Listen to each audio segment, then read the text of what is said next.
Hello everybody, my name is Charlon K19 and welcome back to Railroader. The Minecraft movie is a thing, but we will be talking about the Minecraft movie with Go ahead, Matt. Say I my told you. friends. Say hello. He's in the he's in the group chat. Yeah, no, I'll reach out to him sometime. Okay, that's really intriguing. Okay, I Yeah. see the map. And then from there, because Server's yes, up, by the way. El Paso and Southwestern in 1924. But there was severe concern about the SP really wanted the EPNSW. However, everyone in Arizona was like, no, you shouldn't get the EPNSW. That's a monopoly. So, we get the EPNSW earlier, and I think around 1916 or something like that. Okay. Which doesn't really conflict with history because yes, he already has a line through there. They arguably have the better line through there. And there's some other, not necessarily surveyed lines, but lines that parallel like areas that would make sense if there was a third competitor in the region. They would put a railroad through there, like certain valleys, stuff like that. And like following highways and stuff like that that aren't like more than like a 1.5% grade or something like that. Hello, Railfan 105. Hello. So the whole reason we go to Arizona is because if you guys need to talk about earlier, you can go ahead. And then I want to join in with fictionalisms because fictionalism's fun. Railfan, simple as for today, we just need to get all these cars organized into their various trains. So everything for Alarka goes into one cut, everything for Bryson obviously goes into one cut, everything for Whittier into all that obviously goes into one cut. Fairly straightforward, right? Yeah, got it. Alright, good. Also, I do need to get you... Also, we are streaming, so say hello. And no one's here yet. But we are also... I also need to get you that information on the El Paso Southwestern from my Southern Pacific book, which is actually right next to me, because I was doing some research for my own timeline a bit earlier. I mean, if you want to extend to Los Angeles, Aiden, the EPNSW in tandem with the Rock Island had a plan laid out to build a line from Phoenix to Los Angeles. They even bought terminal land in Los Angeles at one point. Didn't at one point they also wanted to buy the San Diego and Arizona Eastern to get into that area? I'm not sure. I heard about that as well. I remember reading that that is somewhere. the worst route ever. That is the worst route. It is the worst route ever. Jeez. Never make that your main line. I rag on the Milwaukee Road Pacific Extension for being kind of shit, but that would be It was basically just a branch line. That's all it was. The San Diego and Arizona's branch line quality. Like, what the fuck? Yeah. So I thought about the extending to LA, and so you know how the Union Pacific basically said, Chicago Northwestern, if you build a transcon, we are barring you from ever like running trains on our line again. Yeah, and they'd yoink all the interchange traffic out of Omaha.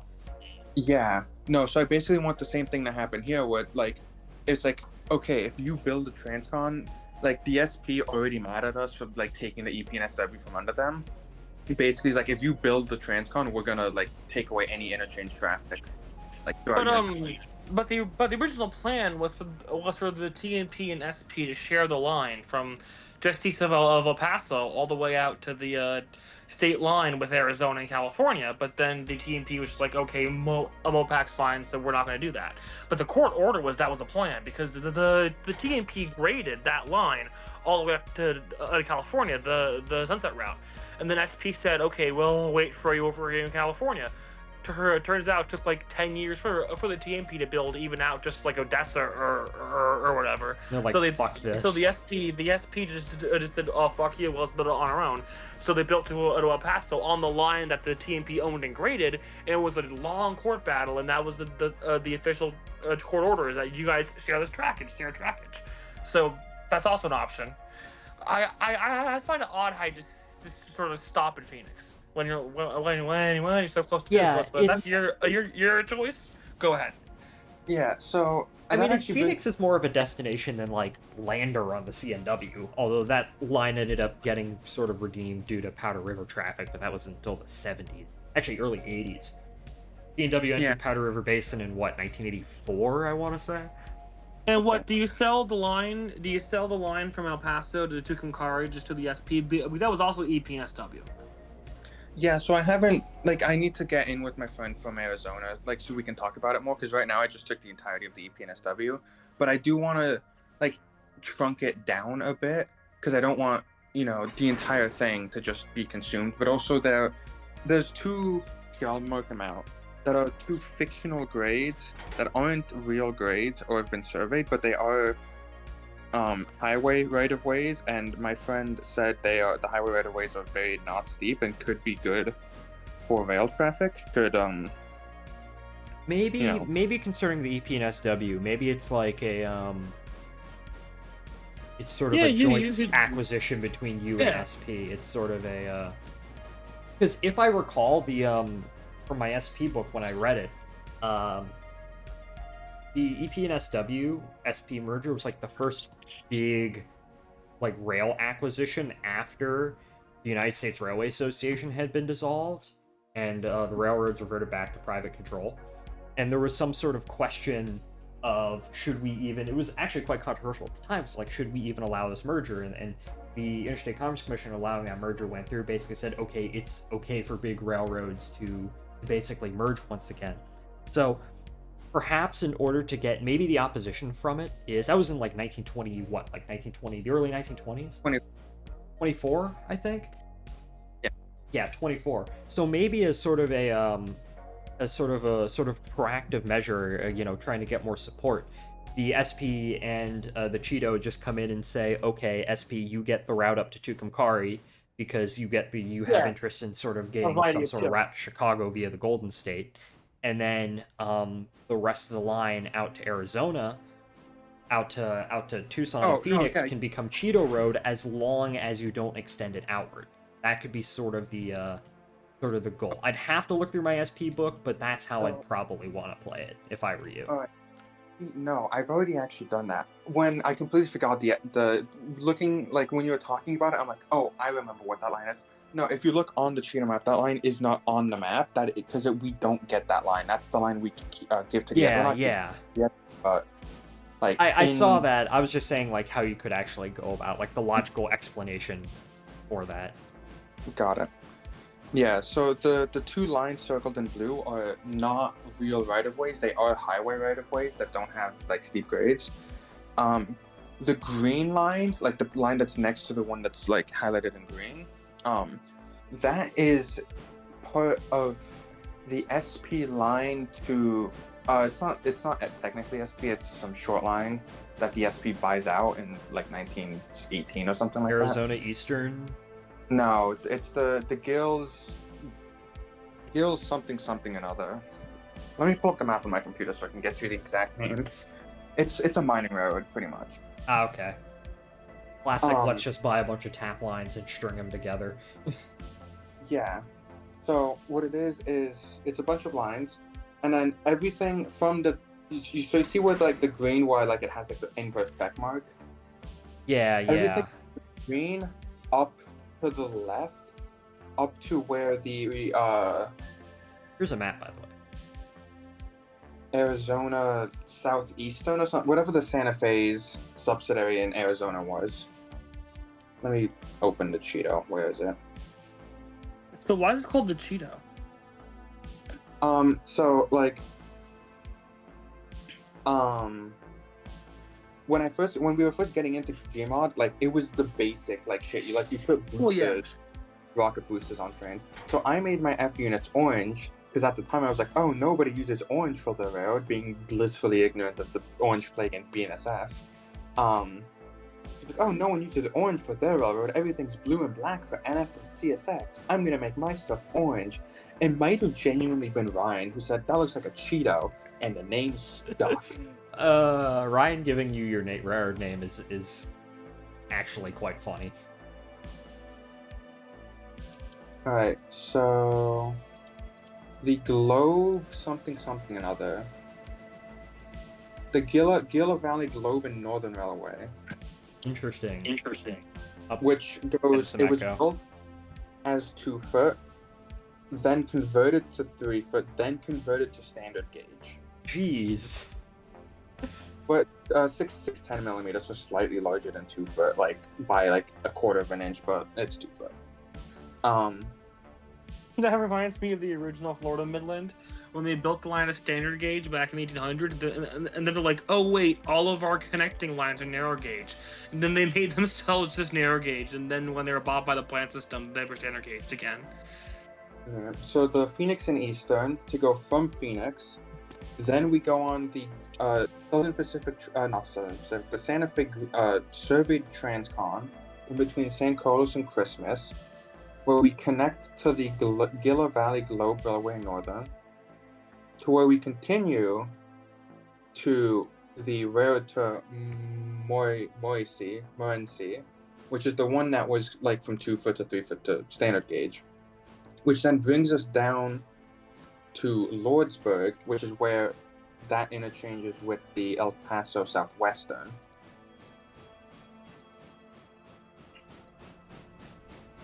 And then there's the two fictional lines in between Phoenix and Tucson, going south through the, I think it's the I-70 Valley or something like that, or the state Highway 70 Valley. And then the line from Bowie to Animas, which follows along a farmland valley, where there wasn't a road historically, but there's enough farmland there to like justify, building the line. And then with the Texas and Pacific, it is interesting that you mentioned the like agreement between the TNP and the the TNP and the. I am not paying attention. I am on the wrong track, flipping all the wrong switches. Sorry. Go ahead.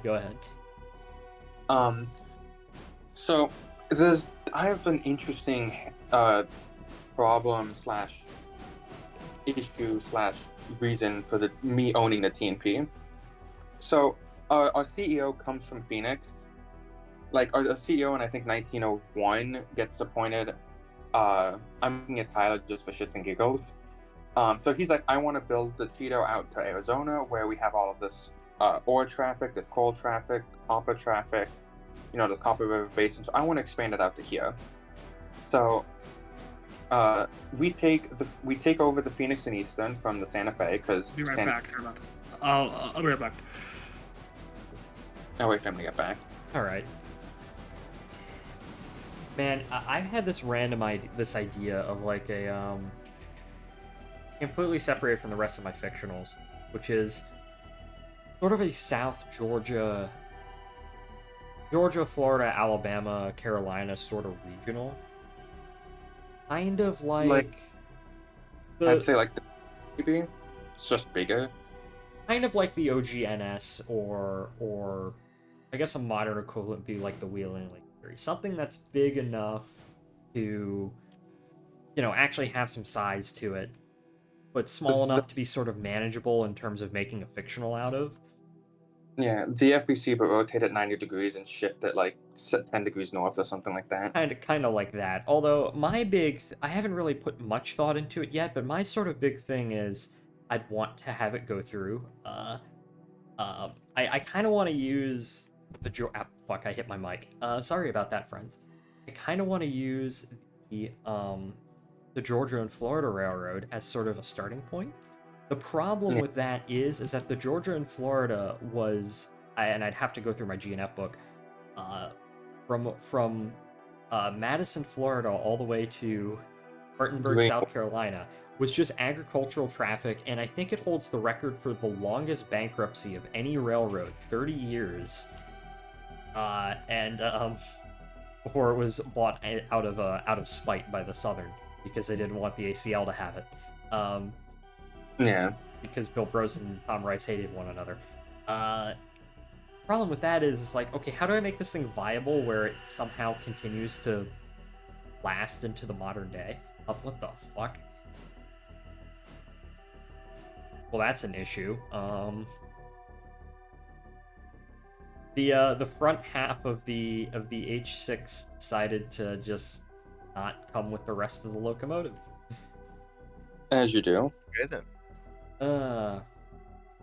But yeah, it's something I need to sort of think about more. I don't know. I want to see how Steven did. I kind of want to look what Steven did with the Georgia Pacific for that, but because he did something similar for his original fictional, but I don't know. I have other sort of. I still need to I need to get back. I've started getting back into working on 12:01 a.m., which is like my alternate rail merger timeline, and I have a lot of thoughts and ideas about how I want to, you know, have the West be. So a lot of changes for my, I guess. Oh fuck.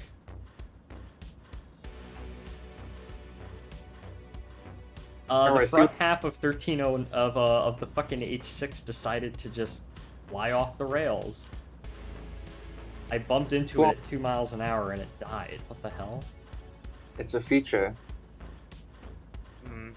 What is it? Control re-rail? Shift re-rail? Yeah, it's one of those. Shift R, I believe. I'm pressing Shift R and it's just not doing anything. Hold up. Want me to come try and do it, I guess? Yeah, let's see. 77% condition. Fuck. Alright. Oh yeah, wow. Incredible balance to be balancing on the rear truck like that. Rear driver set. How? Yeah, I can't get that re-railed either. It's just dead. Oh, wait. Here, I'm going to save the game. I'm gonna restart the server. Alright. But yeah, right now I'm sort of working on my what I've called 12:01 a.m., which is my alternate rail merger timeline sort of scenario, and that's sort of taking up. I did a whole bunch of like hypothesizing and writing about a month ago, but now I'm actually sort of getting back into it. And am I in single player or am I in multiplayer? I am in single player. So that's sort of occupying my fictionalism time right now. Which I guess gives me more time to figure out South Georgia fictional. I don't even know. I want the name. What's the name of the college and name of the short line? Which is I really like the name Georgia Southern. I really like that. And then I can have the locomotive, the paint scheme based off the college, which would be kind of neat. But I'm not entirely sure about that yet.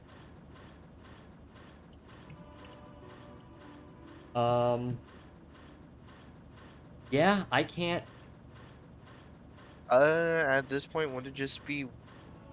Oh, hey, yeah, no, never mind. I was gonna say, would it just be worth it to buy a new front engine? Because, like, last I checked, they were like $100 or whatever, but, no.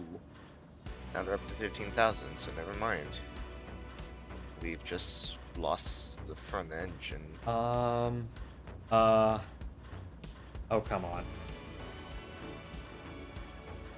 As a temporary fix, grab the 260 and couple it to the front of the H6. Wait. The second one, L78 front. No, the L78 front is only $10. Oh, is it? It's only Wait. $10. See, for some reason on my end, it's like 15,000. Here, let me. Hi. Hello. Hi, Jack. We're having a bit of a. Are we live? No, you can't switch it from sandbox. Okay, that thing is just fucked. Okay, I wanted to see. The Are we live fucking right now? the H6 had an oopsie. Had a major oopsie, and yes, in fact, we are live. Okay. Once Steven gets Wonderful. back, I'm gonna. Oh, Steven's here? He was here. Oh. Yeah, I have to go quickly. Oh, it said it'll be right back. All right. Well, Yeah. I guess I just finished up that train club, so I'll be on like 30-ish minutes maybe. that's fine. Well,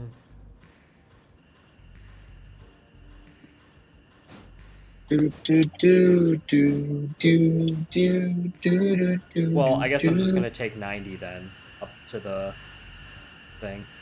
So what's stopping you from just taking it, but with only one set of drivers? Nothing, but my brain will go crazy if I do that because I need the front half. What's going on? I tried to, for whatever reason, when 1301, the H6 was getting an overhaul. Yeah. I tried to couple up to the front end, and when I lightly tapped into it at 1 mile an hour, it rocketed off. The front end rocketed off the track, and we can't get it back on. Oh my. So it's just kind of. Can you just go back to a save? No, because my most recent save is after it happened. the game's automatically saved too. So Yeah, I know, but here, let me. yeah. Does it still happen after that autosave? Let me check. Sorry if I keep like rehosting.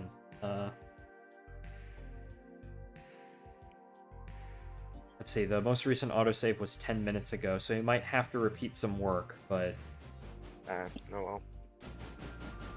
oh, yep, Oh boy, people think. it's good. You It's good? good. Yep, it's good. There you go. You're welcome. Gosh, why is it? Why did my game freeze?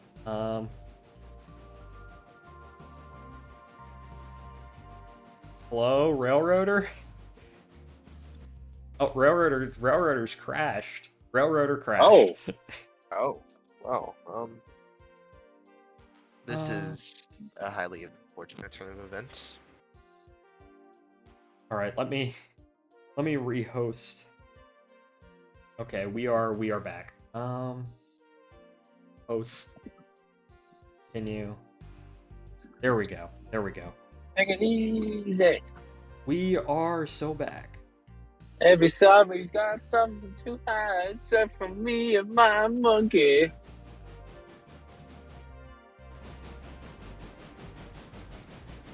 Oh, by the way, if Brandon joins, we need to start making monkey noise. I thought of that Oh. earlier today. If he joins, Signals and all that. signal noises, yeah. Hey guys, it's me. Hey guys, it's me, Brandon. Meth, signals, and monkey noises and all that. He joins. That's accurate, We need to right? make monkey noise. Yeah, we need to make monkey noises if he joins. Hey guys, it's me, Michael, short A19, Space Shuttle, Cotton Belt, and DW Rosnan and all that. What about Bill Brosnan? What? I don't know. I don't know, man. All right. Hey guys, it's me. It's Steven, Orange, and all that. Orange, just orange.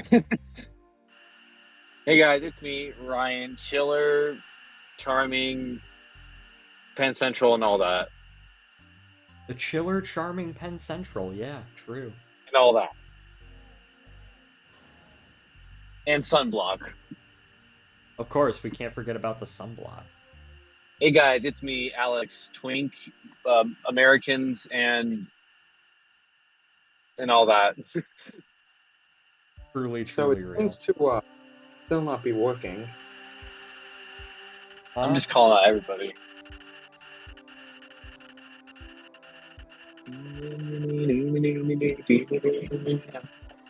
That's not in real Okay, life, moment of right? truth, part 2. Why is it not? Hey guys, it's me, Graham, Alaska, and flip flops and all that. He wears flip flops in Alaska. Hey, there we go. He wears flip flops in the fucking winter, and I judged him hard on that. To be I fair, you hope are you watch in it, yeah. New Mexico, so No, it gets cold as shit here how in the cold? winter. You'd be surprised. How cold? Like 30s, 20s, and with terrible wind chill. Oh, that's unfortunate. It's still the Rockies. True, true. I forget that New Mexico isn't like a baking desert. No, it is a desert, but like it's still like at 5,000 feet elevation, so that means that it gets pretty fucking cold here, and I kind of hate it.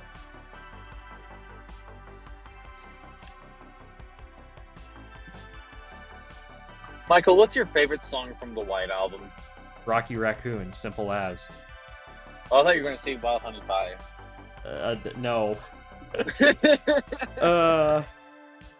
When are we getting the Ringo Starr cameo in the Minecraft movie? Yeah, what the? Is it? They played fucking. I don't know why this was Magical Mystery Tour. All the fucking songs they could have chosen for the Minecraft trailer. Magical fucking Mystery Tour. Like, it's a great song, but like, why? I saw one comment. I saw one comment where it's like, oh, they're gonna play a song from a movie that flopped for another movie that's gonna be sure to flop. I was about to say, like, it's kind of ironic since they're playing a song from like the very first project that the Beatles got trashed on. So yeah, like the soundtrack was highly fucking praised, but the movie was terrible. I've never seen it, but I've only seen bad things about it. So I really hope that Jack Black sings "I am placing blocks and shit." This shit, cause I'm in fucking Minecraft. I am placing blocks and shit, cause I'm in fucking Minecraft. Brown bricks in Minecraft. Yeah. It's not a fucking pig. I think I think I said in my server that it would be wonderful if halfway through they get murdered by the zombie piglins, like all the main characters, and their zombies just slowly morph into the Beatles, and it just becomes a Beatles movie at that point. Hell yeah. I'm hyped for the biopic. I want It's to sick. actually do. Low key, like, I definitely the only saving grace from that movie, from what I can tell, is just Jack Black in general. Because, like, the way he delivered that line, just the only seen that one line, he's like, holy Steve. fuck. He did that amazing. That sounded awesome. I think he did a great job. Dude, I'm probably just gonna watch it just to watch Jack Black be an amazing actor. So yeah, I watched it on the 24/7. throw Jack Black in any movie and it becomes infinitely better. Yeah, because he's just one of those people who just makes It everything just- better. He'll probably be the only redeeming aspect of the film. yeah. Everything. Like, why the fuck is Jason Momoa there? Like, I'm fine with Jason Momoa being there. He's a good actor. he's fine. The whole concept so far, what it looks like, oh yeah, they get fucking isekai, they walk through the portal, and they have to, like, they meet Steve, and they go through the fucking Fallen Kingdom quad music video series, and it's like, dude, they're gonna find a way to screw it up. Okay, no, but hear me out, right? You mentioned you can't wait for the Ringo Starr cameo. What if Ringo Starr pops up as the leader of the Piglins? Oh my god. That would be funny. He acted in a lot of movies in the 70s and the 80s, so I wouldn't be surprised. He's done a lot of movies, weirdly enough. That would be kind of funny. A Ringo Starr cameo. That'd be great. That would be amazing. That would also be one of the only redeeming aspects of the entire film. Or even better, a Paul McCartney. We get them both. Yeah.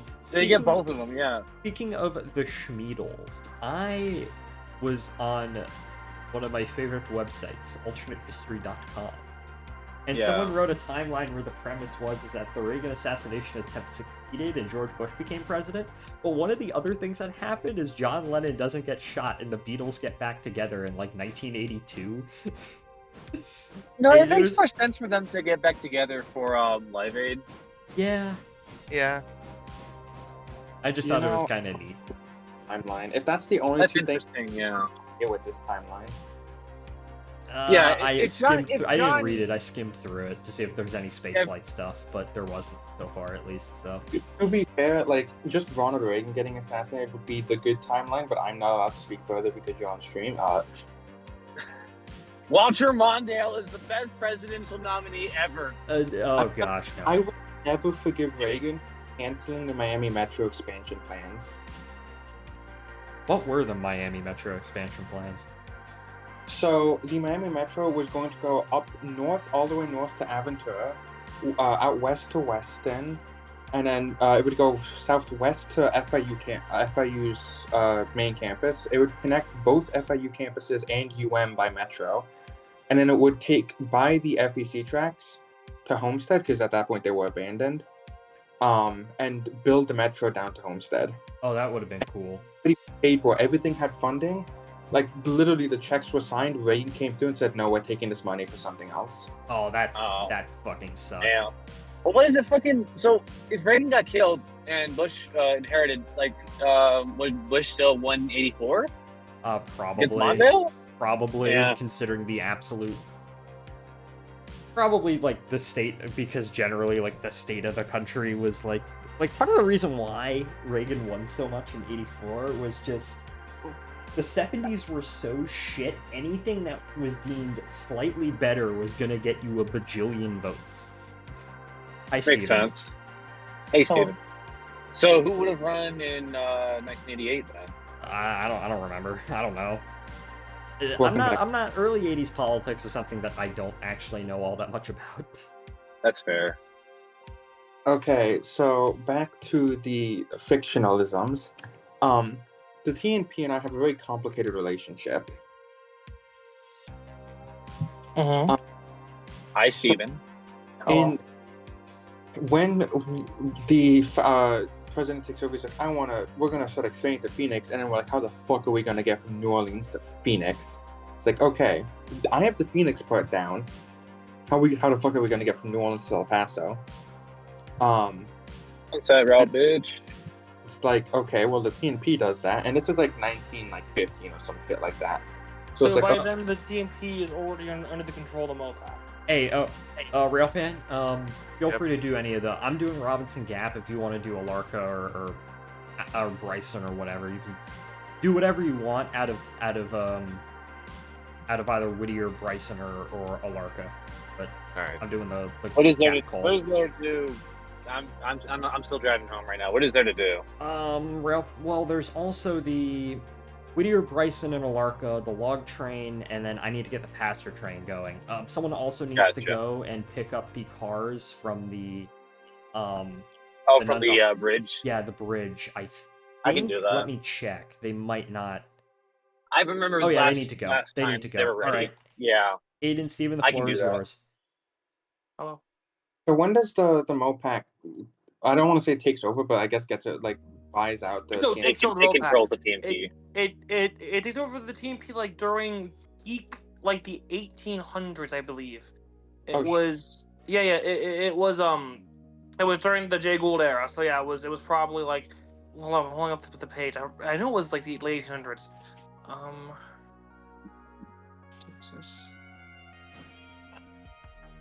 Your thing there is how do you keep the fucking TNP thing. independent at that point, or negotiate with Gould? Yeah, or have them even have strong TMP. Yeah. Independent TMP. Or just somehow find a way for them to get like out of the MoPac. Because you have to remember the Cotton Belt was also owned by the MoPac for a while in the 19. That's right. Yeah, from the 1890s out to the out to like the 20s and their bankruptcy. And then the SP was like, "Hey guys." Hello, gentlemen. I may make So- my appearance. Pretty much. Now I'm trying to think because like I had it written down because I didn't know the TMP was owned by the MoPac that early. I thought they bought it like straight up in '55 or whenever it was. No. It was No. merged into the MP system in the late 70s. 75, But it was I think. it was controlled by the MP from like the early 1890s Jay Gould era all the way up until it was actually merged into. I need to getting out there while I'm waiting for my water.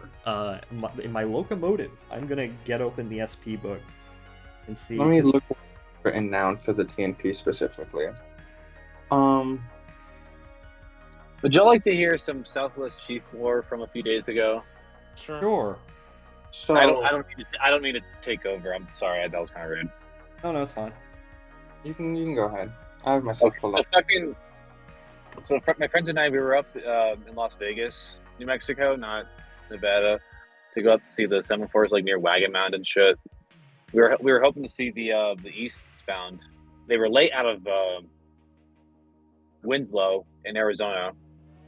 They're supposed to be out of there. They apparently like the second unit took a massive shit like as soon as they left the depot in Winslow, and they sat there for a while until like a BNSF engine got on the front. They put a shitty ass -9 on the front, and they just sat there for like God knows how long. And then they got to Gallup, and they sat there. They sat at Gallup for until the train was like about 6 hours and 30 minutes late. Oh. We finally left Gallup like 6 hours, 30 minutes late. They got here.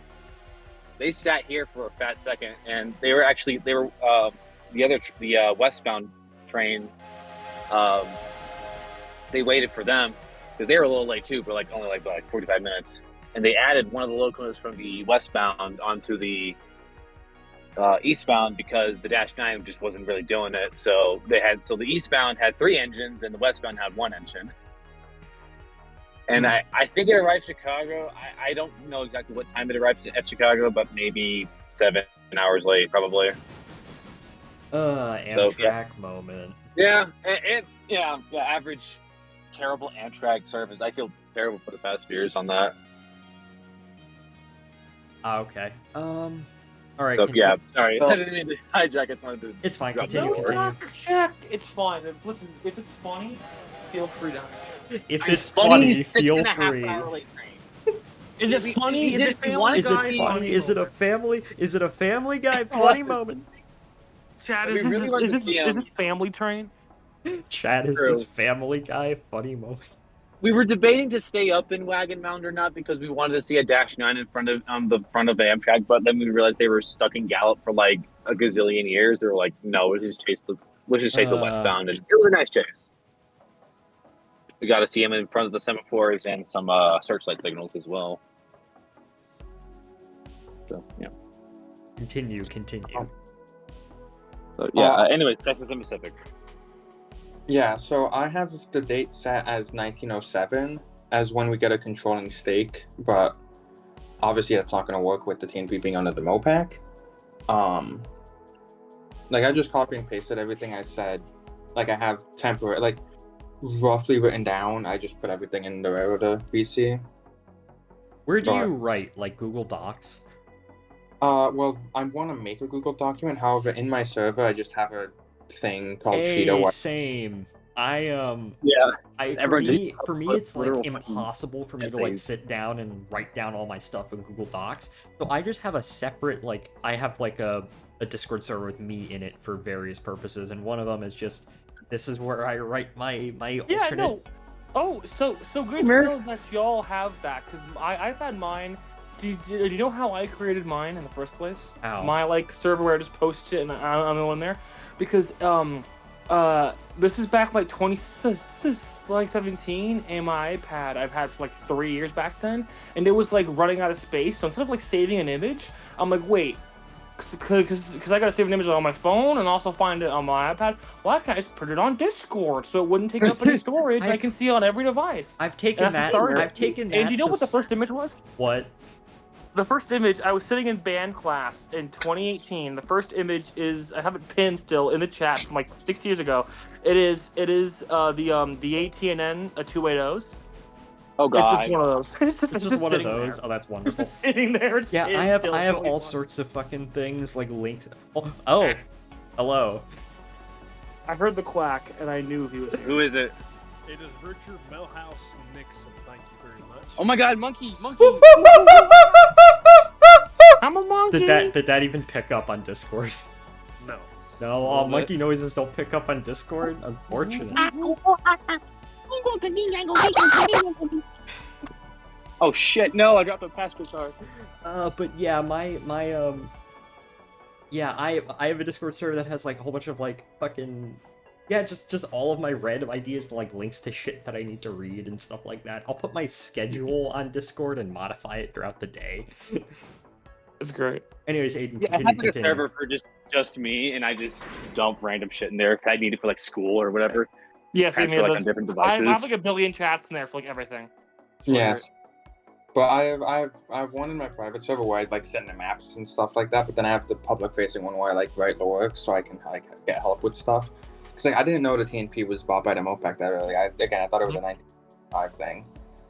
So like that's good that like I'm hearing about this now, so I can go through and rewrite the lore, or at least try and like find some way to make it work that isn't like, oh, I'm already super like hardcore into it and stuff like that. Aiden, you were not certified to write lore. You're fired.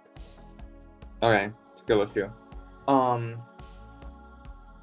Yeah, just have them becoming like a controlling stake. Again, I don't know how it's gonna work with the MOPAC now. Maybe like I don't know what the like TNP's financials are in 1907. Probably pretty good to be honest. Yeah.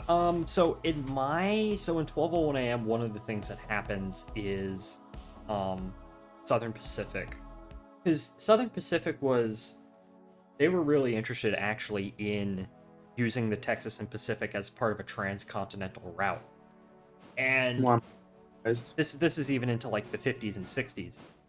So one of the things that I have is Southern Pacific managed to get a hold of the Texas and Pacific from El Paso out to Dallas-Fort Worth, and then they get like trackage rights to Big Sandy to tie in with the MOPAC, with the Cotton Belt as like a high-speed route. which is basically what Union Pacific does now with those 2 routes. But since I have SP independent, it's sort of a thing where okay, it's a condition of a merger, right? Or it's sort of a compromise deal that okay, in support of a merger the MOPAC is doing, we get support, we get this route basically. Oh, but that's in like the 60s, or actually that specific deal is supposed to happen like that happens in the 70s, so 1970. But like doing it in 1904, I wouldn't know how you would go about doing that without like changing a lot, basically the TNP's entire history around. Yeah, I have a friend like has an extensive knowledge of the TNP. I can shoot some stuff his way, see what's up. Just pull an average foamer and say that you own the entirety of the United States rail network and a little bit of Mexico and Canada. That's Boom, lazy. Problem solved. Yeah. Problem solved. Problem solved. Just get a real railroad map and just make it your own. Guys, this is Steven Worldwide Industries. I'll tell you what. I'll show you my damn railroad map. Give me just a minute here. So I would Gabbard Industries in between Dallas and Bluegrass Shreveport. Georgetown lines. That's what it is. BGI kind of fucks though. BGI was a thing. I don't know if Jack remembered that or just got lucky. In between I do. Shreveport, I wouldn't like. The only thing is I only use the TNP to get from Dallas out to El Paso. I don't use the TNP for anything else. Yeah, I technically have the lines down to Louisiana, but I don't need them because I already have the IC. Like that's not a track and drive's also a thing. Yeah, that's also a thing. Yeah, but the thing is like you would have a very weird, kind of similar to how the Northern Pacific with the SP and S. Was it the NP and the SP and SF? The inside gateway you're thinking of? Yeah, where like the Northern Pacific like built down into like Nevada. It's like Great Northern. Great Northern. Yeah, no, and NP had no dealings in the Oregon trunk. Yeah, so it's like you have the SP and S, but then you can like giving it the SP and S and building down. Why am I sending the passenger train first? Oh well. All right. So Aiden, anywhere where there's a blue line, there's an active main line on my railroad. So I'm gonna send the map in the railroad. You just have it right there. Have you seen this yet? I've seen this image before. Was I laughing the whole time? Probably. I love how there's just the one segment of Florida and like Southern Delmarva, Rhode Island, where Larry Shipmore's from. There's no fucking.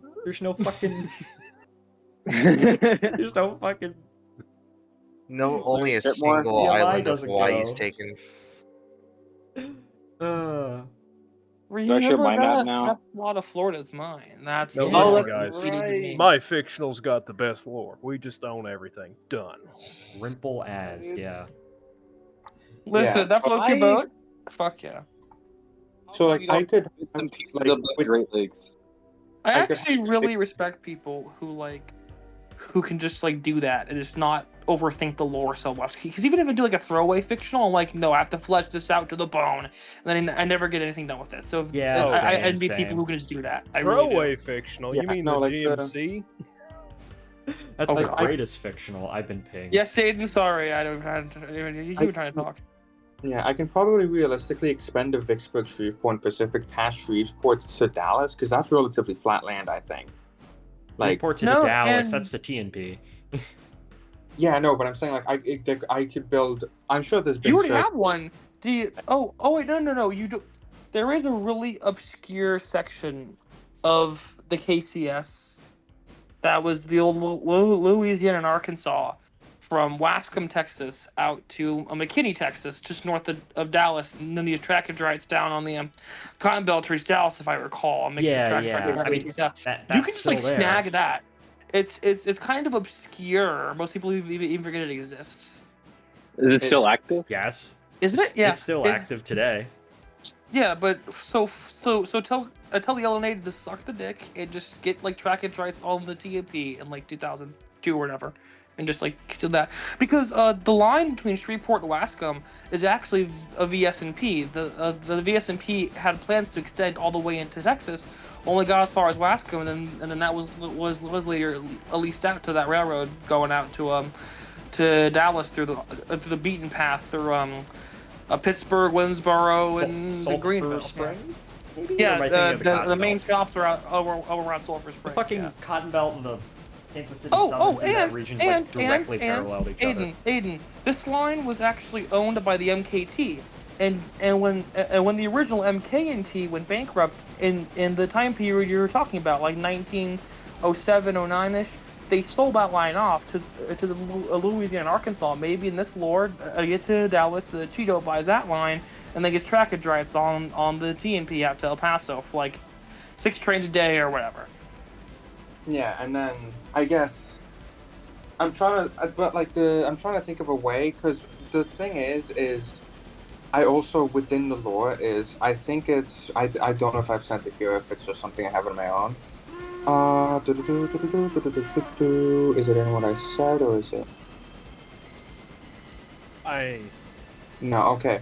So I'm gonna pull up the electrification map, because every good short line has to have one of those. A good short line? Where is it? Fictional? Yeah. Why am I still ringing my bell? Okay, there we go. I'm about to hop in. So here is the electrification map. There is JNPT. The 70s. So before the 70s, I would have to find a way to, like, the electrification project gets spurs on by the 1971 oil crisis, similarly to how the UP and the Santa Fe was, like, the electrification project was spurred on. However, except unlike those two, we keep electrification on the back burner until the 1981 oil crisis, where we actually electrify between Phoenix/Tucson and Savannah for modal services, because that's also caught on by that time. So by like 1971, we would have to own the TNP just outright. You can, because that's the same time frame that SP in my timeline gets that portion of the TNP. So maybe it's sort of a similar deal, where Southern Pacific, is sort of a consequence of some other action somewhere else, has to, in exchange for some sort of support, they just cede over the TNP. Or actually, maybe initially it could start off because in 1964, the what's it called? Southern Pacific actually approached the Texan Pacific about getting trackage rights along that line. And as a part of the deal, Southern Pacific would get to upgrade the TNP between Big Sandy and El Paso however they pleased. So maybe it's just a trackage rights deal where the electrification thing is sort of folded in. It's like, okay, hey, yeah, for the Texan Pacific and later the MOPAC, oh yeah, they get an electric line too. It becomes sort of a joint line sort of thing in that regard. Where do these? There's some cars at the interchange, and they're not showing me where they go. There's some. That's for those stay in Whittier. That is a mod that you need to download. It's for a track connection for the Whittier sawmill, which is going to make switching there a lot easier. So. Okay. What is it called? It should be in the mod pack. It's the Alina's map mod and then the Whittier sawmill. You said that KCS, Steven? That's KCS, yeah. Here it was from when the MKT went bust in like sometime the early 19 teens after Gold got rid of it. It was that line was sold off to the Louisiana and Arkansas, which took control of the KCS. Just merged themselves into KCS and used the name, so that became a KCS route. And it still exists, and it's still used, and I think it'd be funny to use this because it's just funnier than just buying the whole TMP. And you can like use this route until, as Michael said, like the 80s or the 70s. When the MP, maybe with the MP like UP, the merger, MP has to get rid of that and give it to the Cheeto or something. What you can do... I can imagine that the Cheeto, which is probably one of the largest railroads in the continental U.S. With this map you posted, you guys have a lot of clout to throw around in the ICC, so you can say, hey, we don't. The only way we'll greenlight the UP-MP merger is if you give us the TMP from like Shreveport out to El Paso. Actually, yeah, and that aligns perfectly with your timeline because UP-MP was announced 81, really took effect 1983, which is around the same period you want to discuss when it comes to electrifying. So that actually works out perfectly. I should have it. I'm not sure if I can do it correctly or not. Okay, so I'm gonna go ahead and add this goes to up here. This This delete. post has been fact checked by Real American Paper. Code. As true. That's Well, false. let me post that. What the fuck is this? What did you download? I got harmony issues. I don't know what the hell that means. What Harmony dot deal or whatever? It's something like that. Oh well. Okay, The map so- seems to be working. Well, the map is not. I like actually what you guys are thinking about. So we buy from the MKNT the KCS, or I guess not KCS line here, I forgot the name of the route, but yeah, no, it's that line. to McKinley. Okay, Um, I can do this now. So Yippee. And then, as a concession for the Union Pacific merger, we basically get just the rest of the Brandon. TNT for it. What? So we do the joint partnership in the 60s and 70s, upgrade the pack for increased train capacity. So basically it operates as a joint line.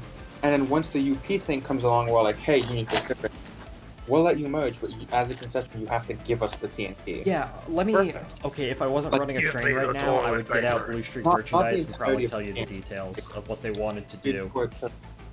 Also, I'm very happy this is on stream so I can rewatch it later and like remember this shit. You're welcome. Okay, yeah. I'm gonna move. I'm going to do a little bit of work here in Whittier. Yeah. 'Cause I guess these cars need to move. Yeah, That's okay. I'll maybe after the stream. Actually, in a little bit, I will get out my book and I will begin to look through some of the details of that proposed. Because I think what doomed it is that Southern Pacific kind of got cold feet about spending millions of dollars to upgrade someone else's line, especially a competitor in Texas and Louisiana and up through Arkansas. But I mean, yeah, but I can understand why that would happen. But in our universe, we won't get cold feet because that's the fucking main line we have. The Yeah. Phoenix. Because y'all have unlimited money glitch, which is the best thing. No, like I fully Freemoney.com. go bankrupt in 1932 from the expansion out west, and the only thing that saves it is, of course, the war, like so many other roads. But yeah, no, the IC is another one I need to work out because the IC is the only other road I think that I have that, like, I outright fully get in some capacity. I don't have the lore written out for when I get the IC. It's just sometime like around the time Metro takes over the IC Electrics is what I'm working with. But not the IC, not the ICG is the like issue. Illinois Central, circa what year? Before they like become the ICG, I think. So pre-1972. Actually, you know what? Like, because So- I'm thinking, Here's a way. Okay, share, and then here's a way that I think you could do it. Do share. yeah. So, like when I was looking, I basically just took the entirety of the IC minus the Gulf part because I don't know what the Chicago Central is what it's called. So I'm thinking like so we would buy. So the IC already works extremely closely with that because just the nature of the route. Like up from Memphis to Chicago from the southeast. So I'm thinking. Also, I just noticed I actually don't have the IC route between Memphis and Effingham, which I need to fix that because there's some parts that I did fix on an old version of the map, but then my computer killed itself, so I lost a lot of. Here, So I need to pause that thought for a fix. second while I get this book. Nobody. I got my copy of the diplomacy. I need to find people to actually play it with. Okay. Continue. Yeah. So the Doing some IC research. is more of a joint partner. Like we're very close. We work together a lot. Again, just by the nature of our routes. And then in right before they become the ICG, so what, like 1972, like you said, or whatever, like that. instead of them becoming the ICG, they just get forwarded into the Cheeto. But I don't know enough about the IC to, because I know they go bankrupt, which is why they get bought by CN.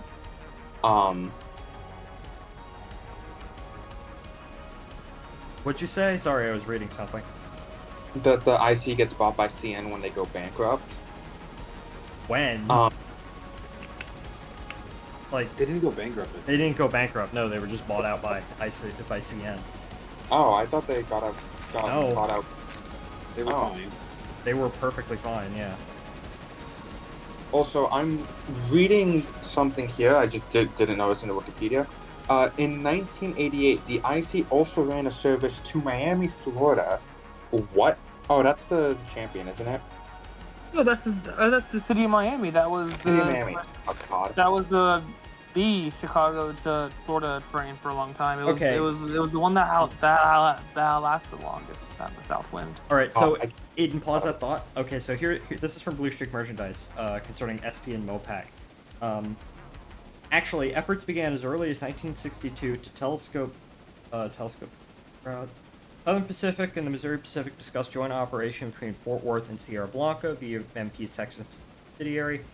All of SP's East St. Louis, Los Angeles trains, including the BSM, the Advanced BSM, the Old Memphis BSM, would run from Mount Pleasant to Fort Worth over the Cotton Belt's Dallas branch and then west onto TNP to Fort Worth.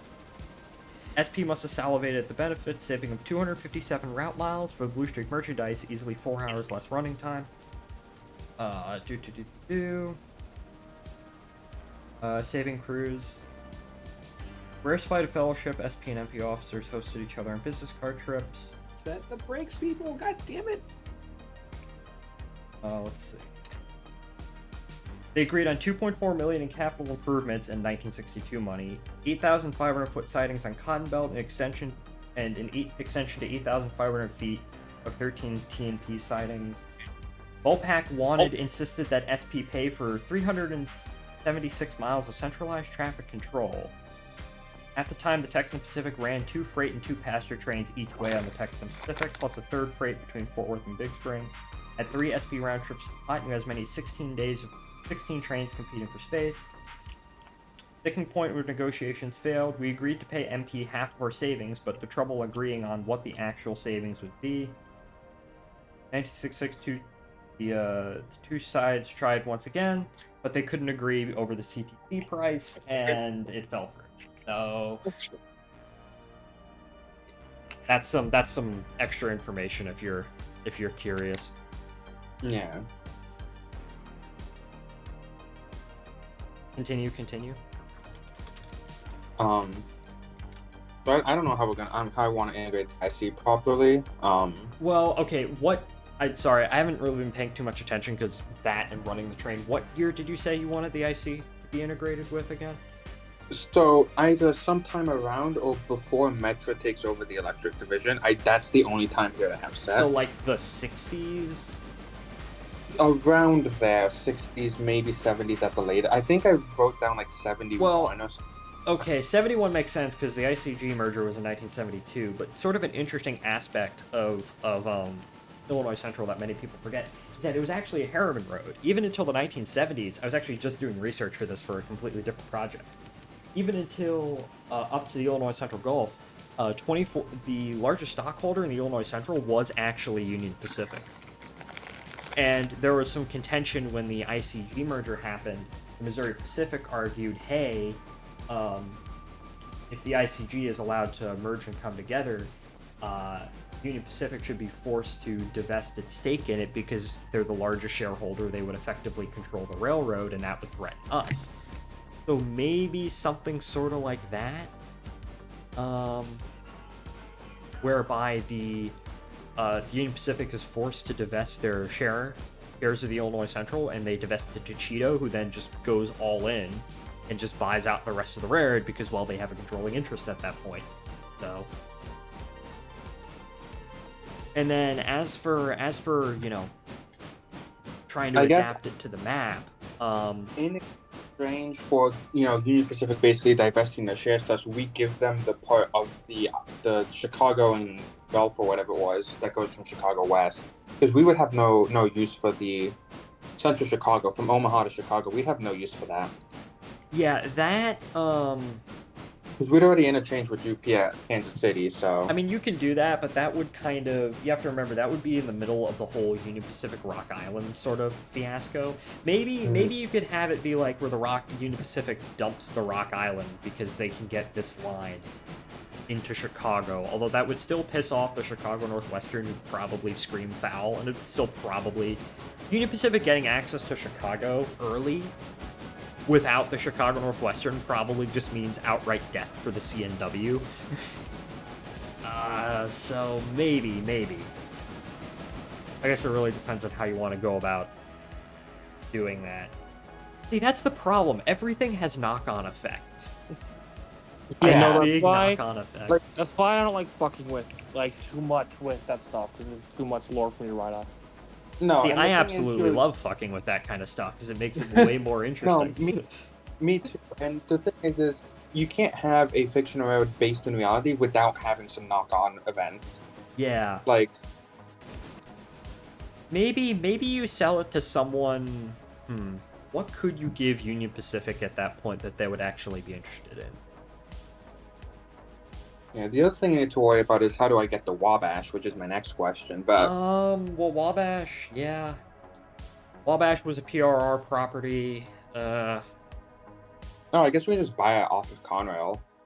Well, it wasn't. It was a PRR property that was leased to About to say, the it Norfolk was- and Western. They went to the NW. Yeah, it was kind of a weird situation. It was a PRR-owned property that was leased to the N&W. Even until like 1990, the successor corporation, like the investment real estate corporation that Penn Central became, still just outright owned the Wabash and just leased it to NS until, as I said, until like 1990. So it's that sort of situation. It's weird. It was kind of weird. Because the Wabash works good in like any system you put it in. It's just a good solid railroad. Steven pointed this out. And the Wabash is just good for like fictional building. No, it should never have been like given to a single company. What? Like- It just should have like, been it should have- split, or like a joint property in the Midwest. Yeah, it should have been at least by two parts because it is the world's ultimate bridge line, and I do agree it fits perfectly in any fictional you want because it serves all the right markets on the best, flattest routes. This is awesome.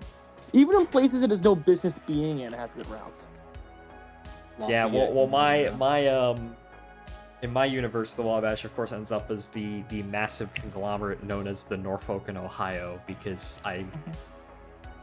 You mean the no, the great no, the Great No, yeah. the hell? Oh hell no! The aw hell no, yeah.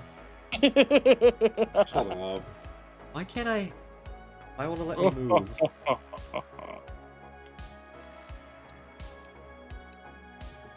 Yeah, and there's like some other small parts of the IC that I just don't have in my system, like the Gulf and Ship Island, Oh boy. which I can sell off to some short line. I don't know. I don't personally see a use for it.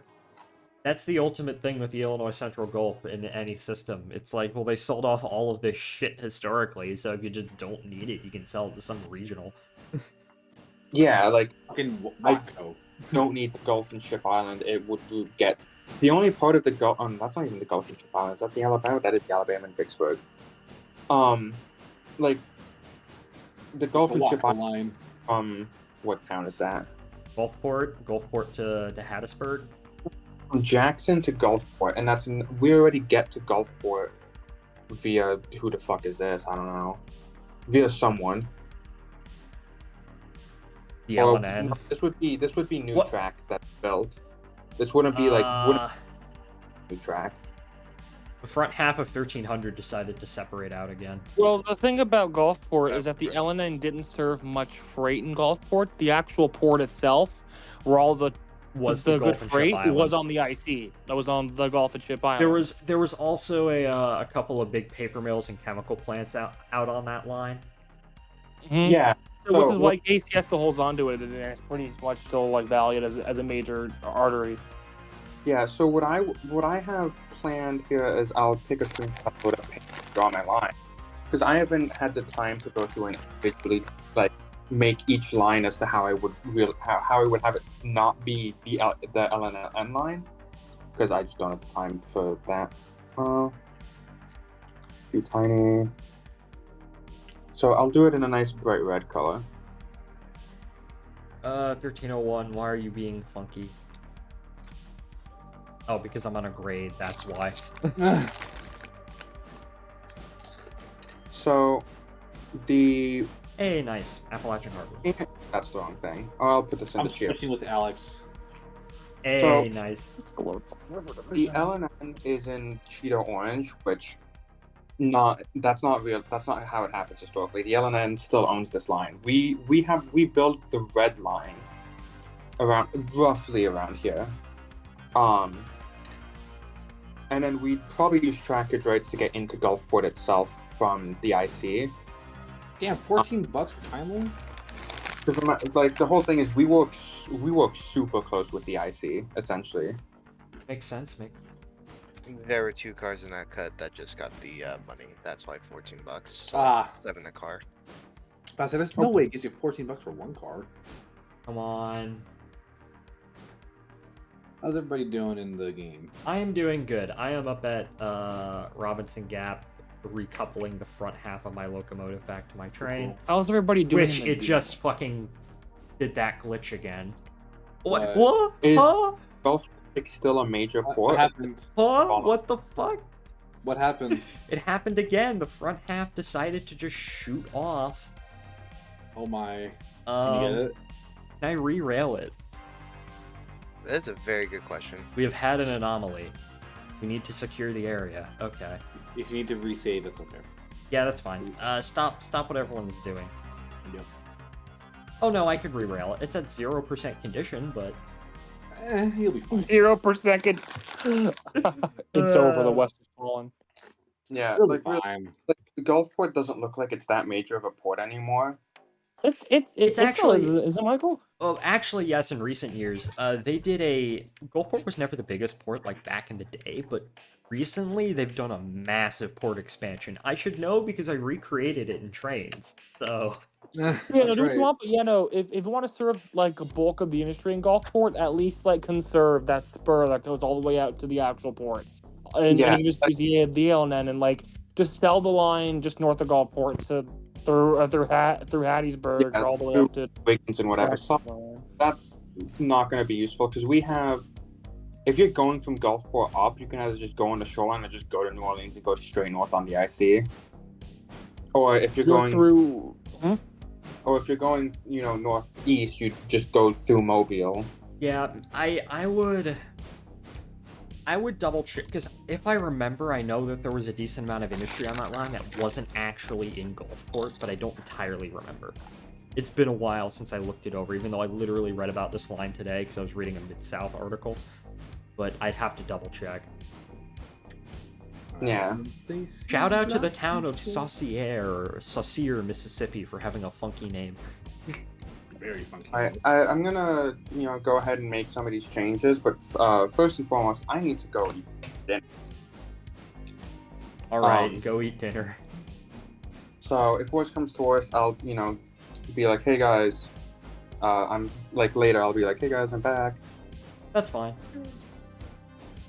There's Goodbye. more here. All right, see you guys. Bye. Yeah. Man, ain't fictionalism's the best. Because I am fucking Minecraft. I am placing. So, I gentlemen, love what do that we shit. think of the Minecraft movie? I'm in fucking Minecraft. I am so looking forward Jack to Black. it just to see how bad it is. Yeah, I just want to see Jack Black. True. I just want to see Jack Black too. Yeah. It's like, oh yeah, well the Mario movie did well, and the fucking Because it was FNAF actually movie- good. the The FNAF I loved movie. it. The fucking Mario movie was. I didn't even watch it because I'm not a fucking 2-year-old. And fuck you, man. You had no childhood. But I feel True, like the I don't success blame- of those films is like, well, we can make a video game film off of like a universally beloved The property. FNAF and film it'll be fucking funny. lit the world on See, they fire. did a good That job was with the crazy. Mario movie. That's the thing. It was very well done because Nintendo had a lot of saying in it. Yeah, I But, think that's the key. What was I saying? And obviously, like copyright is like their biggest fear ever. So yeah, True. they probably wouldn't want their characters in a bad name. So there you go. You don't want the Super Mario movie to... When are we getting the Super Smash Bros. Movie? Like, bruh, that'd be great. Never. Is that a thing? That would be amazing. That Never. would be Kinda fucking cool. awesome. It's never happening. I hate to say it. It's a sequel. I hate to break the news to you, but George W. Bush just exploded in space. Unfortunate. Fucking awful. Kid named Fucking- George Walker Bush. Dude, this is no laughing matter. George W. Bush just fucking died. What the fuck is fucking going laughing. on with my train? No, fucking, I would have definitely loved the Mario movie as a little kid, and I still loved it because I grew up on that shit. So. But yeah, no, game films are finally like a profitable medium between the Mario movie, which we can debate if it was good, but it made tons of money, and the fucking and the FNAF film damn near set the world on fire. It made like quadrillions. So it's definitely in vogue now to make like outsiders sort of like. Freudians. Made trillions of dollars. And the FNAF film was perfectly fine. I thought it was pretty good. I didn't think it was like amazing, but it was pretty good. It was fun to watch with friends. As long as it's a serviceable film that relates to the game at hand. So, when are we getting the Railroader film? When are we getting a fucking Railroader movie? film That'd be with great. Jack Black. And also they're making another Sonic movie as well. Oh The yeah. third one, right? Yeah, third one now. My friend What about Chris the is, like, Garfield losing his movie? mind. That's not a video game. They made it No. though. I know. Railing flopped. trains, cause I'm in fucking Railroader. It is true that I am actually in Railroader. If you just combine the Frisco's River Division with the Yazoo and Mississippi Valley, you make the world's best Chicago to New Orleans line. Flattest one too. Kansas City. Blocks and shit, 'cause I'm... Oh no! Oh, The no. river line. of Actually, Louis. Steven, I was thinking about this the other day while my unhinged business professor went on about nonsense, which is that combining like the MOPAC with the TNP, the CE&I, and Burlington Northern actually works stupidly well. Really? Yeah, it does, because like that's like the ultimate like Mississippi River flattest Texas to St. Paul route. Interesting. At least I think it works kind of decently well. I think. Interesting. CB&Q is also a safe bet where you can lump it in with any sort of fictional system and it works really well. CB&Q was just the best. It was just really fun. It was just a strong, overbuilt system. You know, it was just strong. Everywhere met west, my friend. Everywhere Really, west. everywhere by every way, and we have parallel lines. We have secondary lines for our branch lines. That's the CB&Q motto. We have branch lines off of our branch lines off of our branch line. And even they have Spurs. secondaries. Yes. You can reach the same metropolitan on 3 of our different lines that go each different direction because it's everywhere west. Yeah. But yeah, no, I was like, it'd be funny if I can get the INC out of New Orleans just like a mental exercise. But yeah, just combine the Frisco River Division, and which I always thought that the line MV should just gone to someone else because I'm a big guy. I hate when railroads have monopolies in areas, so there's no reason why that had to stay under IC control for so long. So, plus it's cooler, it's flatter. And it has who the though? blue. Because I mean, like that was originally a part of Collis P. Huntington's sort of transcon Yeah, system fucking with the crackhead CNO fan, yeah. and the SP.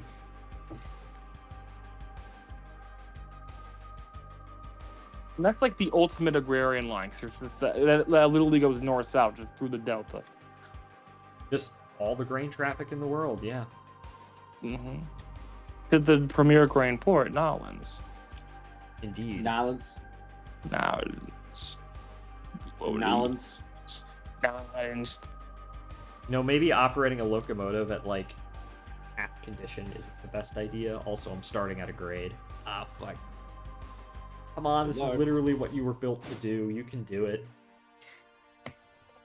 My face when they release an engine that's still bugged. Yeah. What's engine? The H6. Oh yeah, it's a mod, Virtual right? Man. Or is it? Oh, the H6. So. You have an H6 already? Yeah. Yeah, What he the fuck? bought it. I don't know why. Why? This is when you guys are fucking big ass articulated. Like a few days ago, I guess. How far is the JNPT down the west end? Have y'all made it to like down the hall and all that stuff? No, we haven't. Not But although yet. we're working on the upgrade as we speak. Yeah. So we're still I need down to at collect the car Alarka? still. I'm working on stuff in Whittier right now. Fuck, this last time I booted up Railroader. I think I had problems with my Download West the Bryson mods. Industries. Yeah. No, I have the mods and I try to keep up with them, but I think something's going on with my Strange Customs or West Bryson Industries Try and because the West re-download Bryson it wasn't showing up. because on my end it's working fine. I think it's just some of the mods were updated and This was like a month ago, so yeah, I might as well. yeah. I mean, so I have my. I might as well, for my posterity, share my my ideas about 1201, which is my merger timeline. So one thing that I do want in it is so here's my basic premise, right? So an interesting fact is that what eventually led to the Union Pacific Rock Island merger, it originally started as just Southern Pacific by themselves looking at swallowing the whole Rock Island. Which, like, okay, that's kinda based, and as a Southern Pacific fan, that makes me happy. So I kind of want that, but how would I actually go about doing that?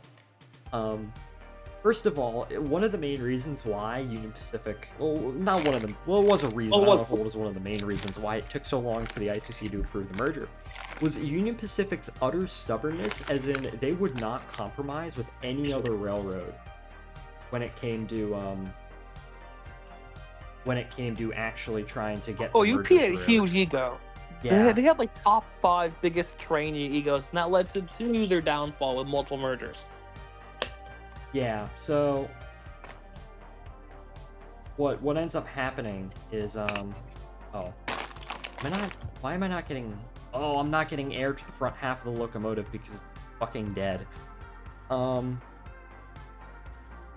Okay, I'm just gonna have to empty out all of these cars of air and just oh well. So Southern Pacific, meanwhile, there were several points throughout the merger where Southern Pacific was like, hey, UP, this is dragging on. Maybe we should give up some concessions, and Union Pacific was like, nah. So the basic idea is that, so it's 1964, and Southern Pacific and the Rock Island sign a merger agreement, right?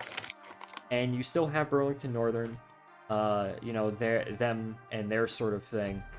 And then you have the Midwestern roads, the Milwaukee Road, Chicago Northwestern, trying to merge themselves, right? So this leaves Union Pacific sort of out of it. So Union Pacific and Southern Pacific and the Burlington Northern sort of get together, or the Hill Lines sort of get together, where they basically said, okay, and the Chicago Northwestern, they all get together and they basically say, okay, so the Chicago Northwestern Milwaukee Road system that's being assembled, Union Pacific can merge with that, right? And then Southern Pacific can get the Rock Island, and then the Hill Lines can merge to form Burlington Northern. We'll all support each other's mergers, we'll give various concessions to one another to sort of keep things balanced out. And as a result, by 1970, you have, well, Chicago Northwestern Milwaukee Road as part of Union Pacific, Burlington Northern, Southern Pacific Rock Island. And then I'm thinking, obviously, for obvious reasons, the Santa Fe ends up acquiring the Frisco as God intended, and then you have the MOPAC with all of their subsidiaries, and then the MKT, and then like the Denver Rio Grande Western and like the Western Pacific as sort of a transcon sort of thing. That's where my mind is headed when it comes to that right now. There would be certain deals struck, like for example, I was thinking that the Central Pacific out to Central Pacific line between Ogden and Roseville, Union Pacific's like, okay, we'll support your merger with the Rock Island as long as you give us that. Maybe Southern Pacific gets some trackage rights up to. I wasn't into the Midwest to sort of enhance the Rock Island stuff like that. Burlington Northern gets the entire B-Rye.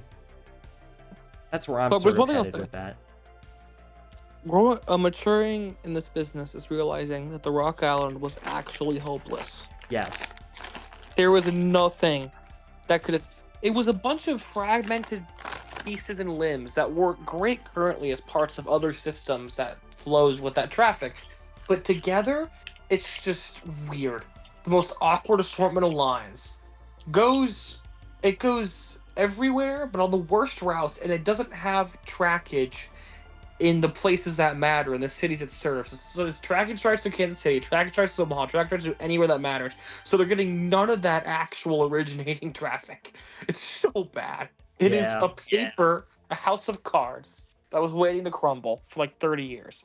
Yeah, although I do think if you were to merge one it into one system, SP would make the most sense.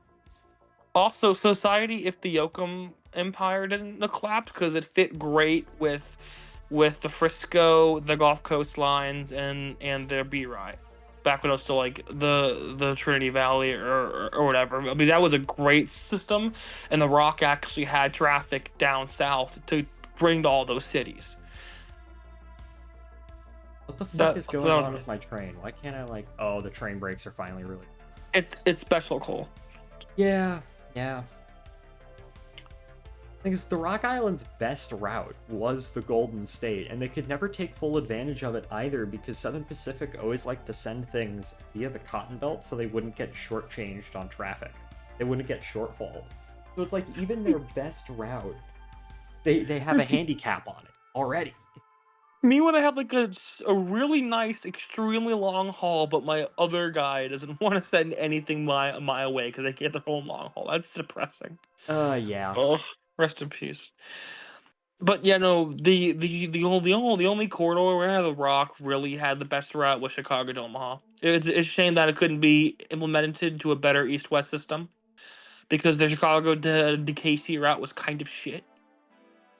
Yeah, it kind of was. Although with a fuck ton of SP money, hopefully that...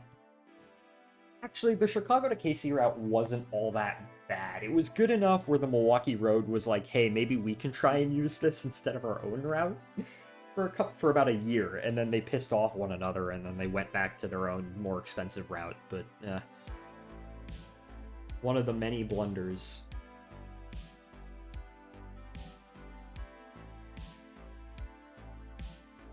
I'm moving forward. I'm moving forward. Oh my god. Please do. Oh my god. Oh my god. Yes, and this eventually leads to the transcons, which I'm putting together the greatest system, the greatest intermodal system of all time, which is Santa Fe Frisco Conrail, with like the Toledo Peoria and Western in the middle. Just you know, the intermodal railroad.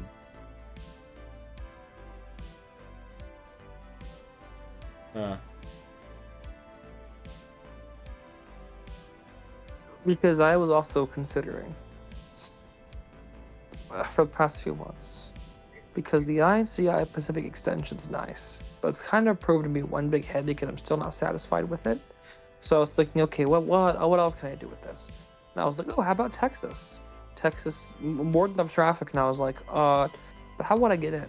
And after a while, I said, well, the MKT, again, I always said that MKT had an extremely strong midsection, but it had nowhere to bring all that stuff. And it had the worst routes ever, because when I was building through Texas, it was dealt the bad hand of all the short lines, because Gould would give all the good lines to the IGN and the Mopac. But I was like, MKT would be great because the line through central Missouri is really nice, and it connects with the Hannibal to Chicago line of the INCI. It's like, oh, that's actually the fastest route between Chicago and Dallas. And I was thinking, well, the line to Houston is curvy because it was built as a short line out of Bastrop. And I was like, the line to Houston sucks. It's curvy and it pads out way unnecessary mileage. And I was like, okay. The Houston, Texas Central, the Mopac, and the MKT were always supposed to be one system, dating back to the 1870s when both met at Edison. And I always found it weird how the HNTC ended up in the hands of a big east-west network. And again, this is like the line to Texas is really good, like a really strong corridor that serves all the right cities with all the right lines in and out of those cities. The only problem is I'm always hesitant to really jump the gun on taking over a big line of railroads and retconning their very early history, especially with lines that I like the MKT that had like such interesting line paint schemes and histories and operations, and even with such a line as the Houston and Texas Central line that the SP used even to this day. Saw lots of traffic. The iconic Sunbeam, the Blue Streak running on apartments route, all that stuff. So that's why I'm kind of hesitant to pull the trigger on it. But it's so good, and plus the Hammond St. Telf, it's great, and the network and all the lines in Minnesota and Iowa do, because all that grain goes south, and the only route between Duluth and a Gulf Coast port, which is a great alternative for shipping stuff out of the Great Lakes, besides a very congested Chicago, and Duluth being, I think, the largest port on the Great Lakes nowadays. I believe so, yes. Yeah, so this is a really sick railroad. But again, I'm just afraid to retcon very early histories of the MKT and the Houston and Texas Central. So Yeah. Sorry, I was gone for a few. I was watching fine. Moist Critical's take on the Minecraft movie. That is perfectly fine, my friend. Yeah, I sort of understand what you mean. It's always kind of because, as I said, it's like it's ultimate butterfly effect in action, where you yoink one line away from a railroad, and like 10 years, like 100 years later, you end up with like completely different class ones, and it's all a mess. And that's sort of the appeal for it to me, at least in that regard. But then this is like a really strong system out assemble. It's like fuck. But then it's like the Shine Beam is still used, and SP saw lots of traffic on there, and that's the whole reason how the Bleacher Cotton Belt in the first place, and I would have to retcon all that shit, and I mean I wouldn't have to really do any other line merger stuff because there were already lines that extended all that far north south. Like for example, the other Rock Island was a Houston and Minneapolis road, and everyone didn't kind of give a shit about it. So IC and Hammond St. Tel came dangerously close to being a Minneapolis to Gulf Coast route. So I don't see the point why it would have a really huge like ripple effects, but still, just like little stuff like that. Fuck. Although my sort of philosophy with the Houston, well, okay, so the line down to Corsicana was originally supposed to be extended, I think all the way down through like Uvalde, all the way down to Laredo. Interestingly enough, to the hill country, yeah, if I recall, right? On its own thing. So you could still have that sort of SP Cotton Belt connection. Blue Streaks probably wouldn't be as successful. That would actually probably be more incentive for SP to somehow get a route across eastern Texas. Or because again, like the line from Corsicana down to I think didn't it branch off at like Hearn going down the old Dalsa cutoff or whoever it was the cotton what something like that. I could just grant like SP trackage right for that because not too much of a distance. Yeah, you could. Here, I'm blanking because I haven't looked in a while. I'm bringing up Rail Guide. Greatest website of all time. Owners. Yeah, it went down through Corsicana, and then they Cotton Belt obviously had the fucking the West Texas line all the way out to Gates. Well, originally Stevensville and Comanche, but later shortened to Gates, or the funny mixed ran. But it went down through Corsicana, and then at Hearn, yeah, it split off to interact with the Sunset route. Oh, it's like, what is going on with my? But again, this is really sexy, and a part of me just wants to have fun because, like most fictionals, anyhow, I see around, all those guys just take like huge just class ones, just combine them without any thought. So I'm like, well, why can't I just have a bit of fun like that? And I've done that. Like GP, there's some a main line components of the Southern there too. So I'm like, yeah, I might just do it because again, it makes a lot more sense than the Pacific Extension, and it's kind of a more like well-rounded like system, a more like linear system. Yeah, more north-south.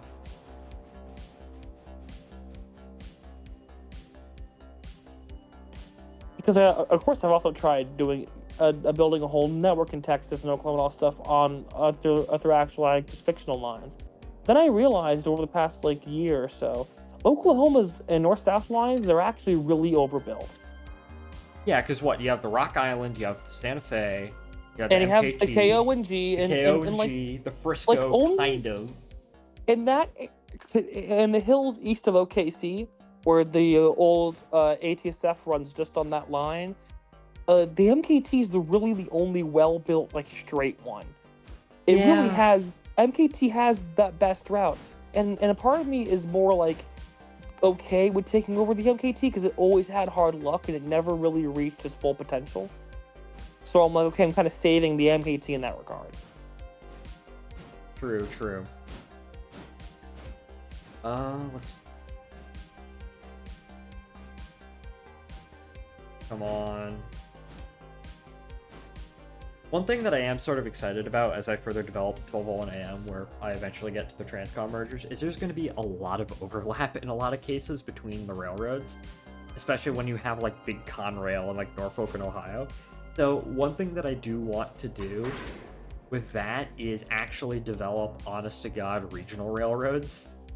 Like alternate, like fully alternate regional railroads. You know, it's not, oh yeah, it's like, oh yeah, they spin it off, you know, Chicago Central Pacific, it's the same as IRL, stuff like that. No, I wanna do something a bit different for that. A bit more creative. So, because that's a whole nother like untapped aspect of railroading that I really don't see a lot of people cover when it comes to fictional stuff, like the 80 regionals starting like the 80s and all that. There's really a lot you can do with it.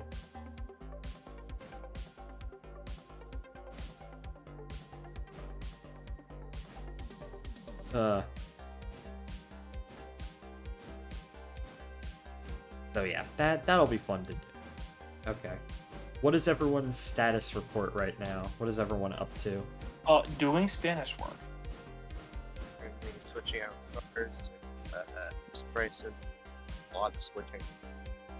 A lot of switching, yeah. I am currently still up at Robinson Gap, doing what I need to do up here. It's made slightly difficult by the fact that this locomotive is, for whatever reason, they released it bugged, so... But I'm stuck with it for now.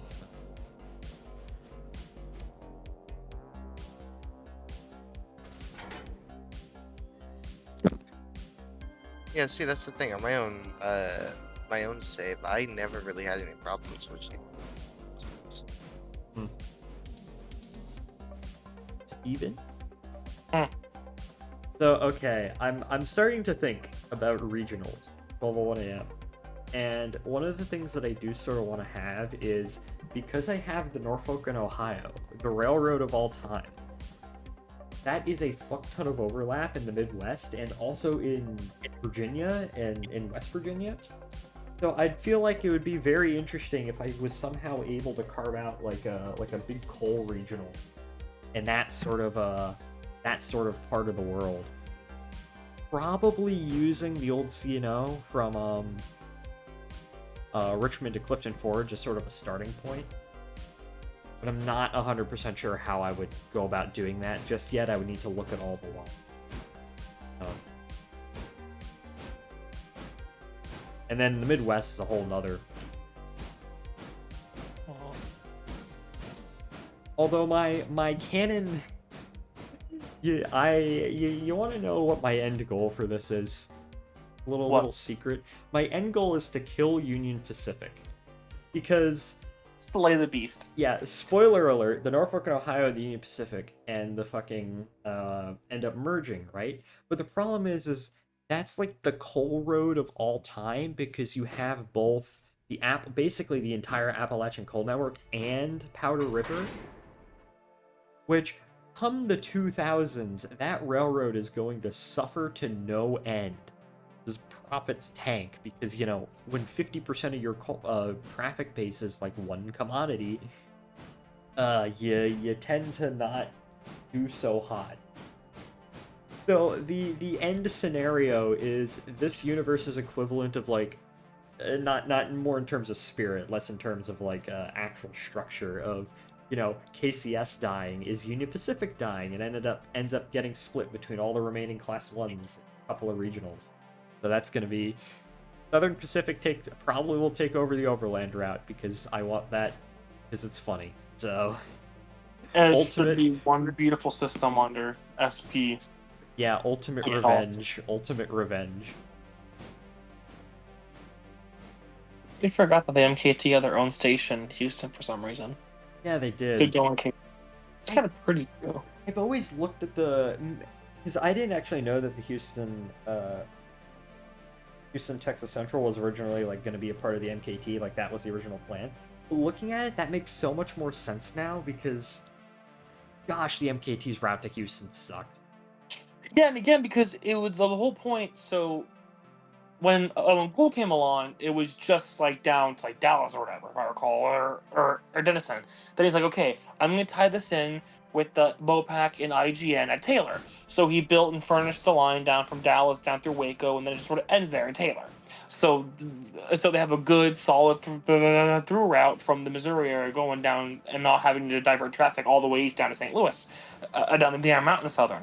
So, and then this line literally called like the Taylor like Bass Strip in Eastern, which is built as a short line, going from Taylor down to Bass Strip, ended like Smithville or whatever, was bought by the MKT, and then sort of slowly extended it to Houston as like a big, just sort of like hilly, just secondary line with no real thought behind it. Then boom, MKT gets kicked out of a gold conglomerate when they choose the INGN as their favorite son, and then MKT is stuck to defend for itself, which is why it kind of just sort of ends in San Antonio and Austin, and sort of has like the weird like little stubs everywhere, and it's all really hilly, just lines. Yeah. So they really got dealt a bad hand in I Texas. think- It's sad. To me, that line always seemed, I don't know the history of that line specifically, but to me that always felt like it was building towards Laredo and not just sort of as a weird No, stub. as I recall, that line was built from. So again, the whole point was just okay. This is a random branch line that goes to like Smithville. Let's just extend it to Houston, so there's another place to go. So it's and then this is around the time I assume, when the SP was getting controlling interest in the San Antonio and Aransas Pass, all these lines that had lines going from Houston to San Antonio. MP's like, okay, the gold system needs a line from Houston to San Antonio, so they extend the line west from Bass Strip out through like Lockhart. Oh no, sorry, west from Smithville out to Lockhart and San Marcos in San Antonio to have a secondary line from Houston to San Antonio to compete with the SP lines, with like billions of SP lines. But that's my best guess. Makes sense. I do know that in the 80s, there was in the early 80s, the MKT went through a brief period of utter delusion where they're like, yeah, we can stand up to all of the like mega systems that are forming around us. And as a part of the UP-MP merger, the mop-up merger, they wanted that line, trackage rights from that line along the down the Mopac to Laredo. And like, oh yeah, we can survive by becoming like a Mexican road, by getting access to Mexico and like having that be our weird little niche, ignoring the fact that the Mopac already exists. It was weird. That was part of the philosophy around acquiring the Rock Island. They originally wanted to acquire not just the Rock Island, the fucking Oklahoma, Kansas, Texas that they eventually acquired. They wanted to also acquire the section from Harrington up to Kansas City itself, along with the B-Rye. That's crazy. There were some discussions that if the state of Oklahoma and Arkansas were successful in saving the Choctaw and Little Rock routes, then the MKT was probably going to be the operator for them, because the MKT did actually, the state of Oklahoma did actually save most of the Choctaw route, including that section between Howell, Oklahoma and El Reno, Oklahoma, and that was actually operated by the MKT to better connect with the OKT. So it was kind of funky, but it did work somewhat.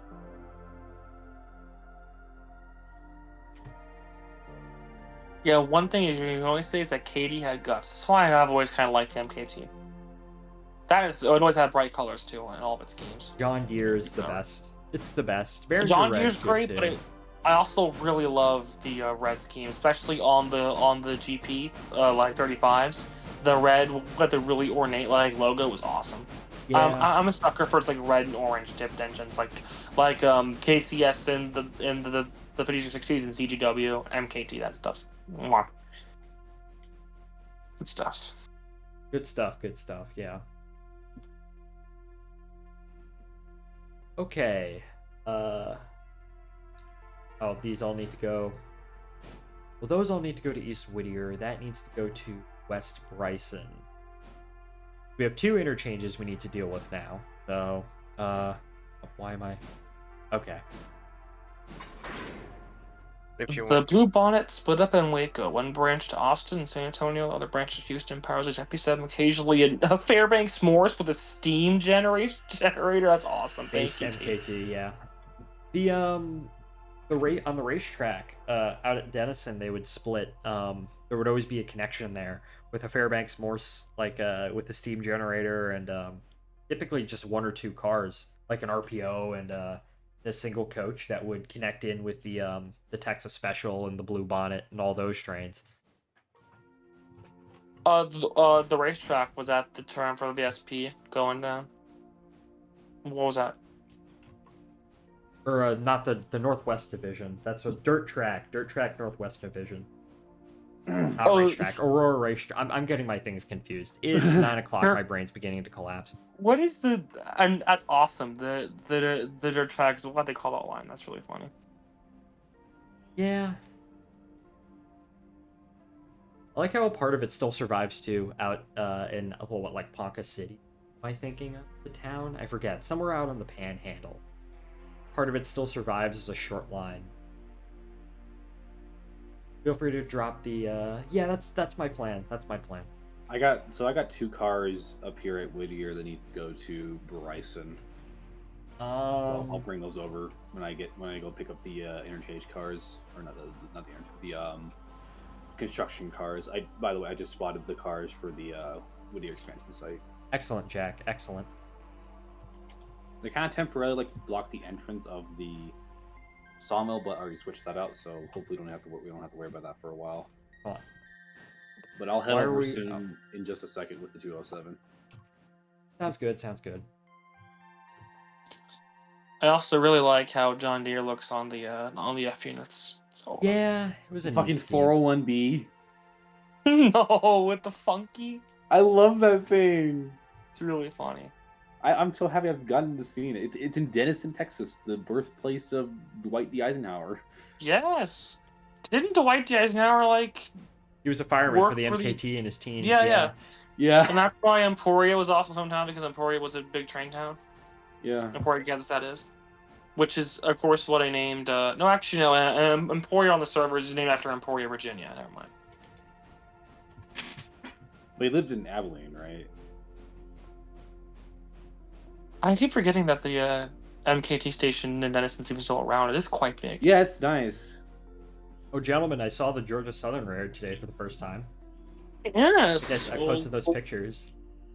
He lived in Abilene for a while. Abilene, I was thinking about. I didn't post the other picture, but so there were 2 Jeep 20s and a Jeep 38, right? When I came across them,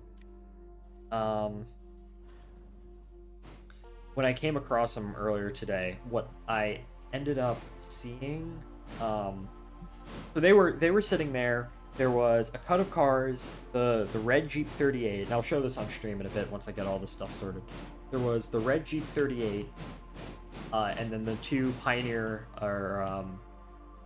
Railcorp painted like Jeep 20s, right? The one at the back, they cut it off for whatever reason, and they took it to a siding, and I was just driving around today because I needed to go get my driver's license. And I drove across the siding on the north end of town, and oh, there it is. So I found out where they parked the engines when they don't, need to use them. So that's kind of neat. So now I can rail fan. That's pretty... Hell yeah. Hell yeah. Real train.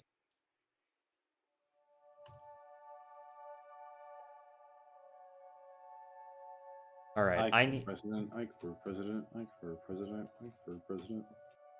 True. Up. True, true. Here I are the lads that I love saw Adley today. Stevenson. You know, the little. I think this is a Jeep 38. Yeah, painted in rust red, and then the two Pioneer. This one's currently parked north of town. These little Jeep 20s. Neat locomotives, but. Okay, so I'm done with Robinson Gap Coal. The train is currently going back under AI, so I can turn around the passenger train up at Alark. Where is the passenger? Hey, that might be a reason why you're having problems with the H8. I don't know if they ever fixed it, but the AI engineer does not like it. Oh. The H6. The AI engineer just does not work with it. Okay, well I had it under AI for most of that previous. Oh wait, no, I didn't. Okay. Also, All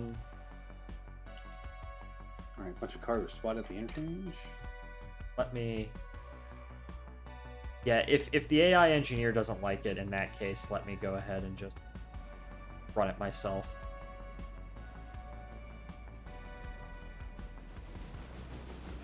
Excellent, excellent. I am placing blocks and shit cause I'm in fucking Minecraft. The Minecraft movie. The song. I am eating blocks and shit because I love eating Minecraft. I am so close to making an actual Jack Black Steve skin. Do it. To use in Minecraft. Fuck yeah. My current skin in Minecraft is Hulk Hogan. Is it? It is? Yeah, You it's changed really it? funny. Yeah, what was it? It was the weird like Johnny Cash thing that Yeah, have, like, that's what I remember it being. I don't remember. I remember you being Peter Griffin for the longest time. Well, we haven't had like a server in a long time, and me and my other friends had a server for like literally 2 days in like June or July or whatever, but before then, and me and my friends and me and my other friend Ed, we were fucking around like, yeah, I made my Hollywood Hogan from like the 90s. This is really Hollywood funny. Hogan. I had that. I've been like Tuxedo Garfield for like maybe like the past 4 years now, and I still. Were you Tuxedo Garfield on the original 2020 server? I was probably for like the last few. I mean, You were Jihad Garfield for a while. I mean, we have stream evidence. I can go check. I think that's because I think I found No, that. Jack won. It was when you won the mayor position. No, I think like I wore that for the days first before. trial for your trial, Steven. Is it? Okay, I think I got that for your Okay, then if it was that, it was that. I think that's when I first wore that one. So I kind of changed skins a lot in that period for a while, and then I found that one. I kind of just. Man, Minecraft is fun for like the 3 weeks you're all into it, and then it just kind of gets tedious over time. It's like every game. Yeah. I mean, I'm having fun in Railroad right now, so. Yeah, true. I like some good old But every like 6 months, you get the hankering. It's like I want to build a town in Minecraft. Like I was in when I was in Savannah, walking down at the riverfront. This would be a really cool thing to try and build in Minecraft. You know.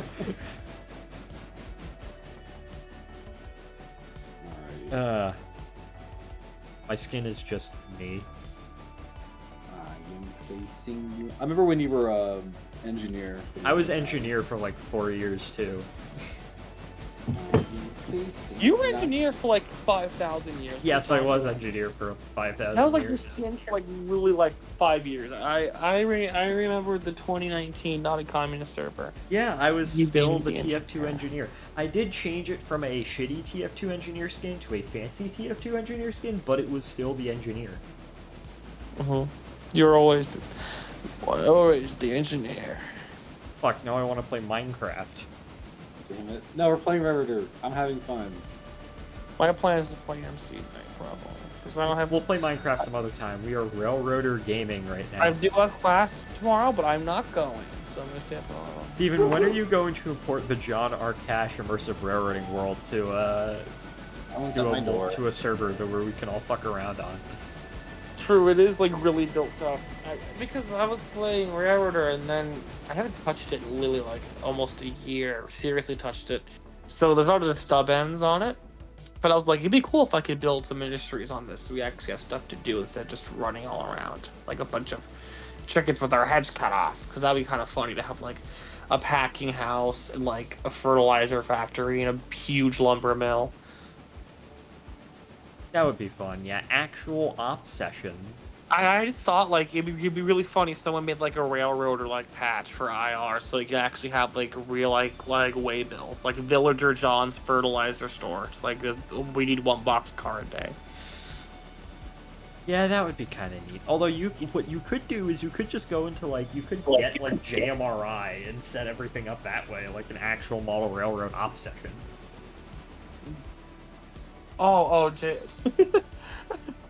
Then we have to find a whole new group of just die-hard like ops people. It's like, come on.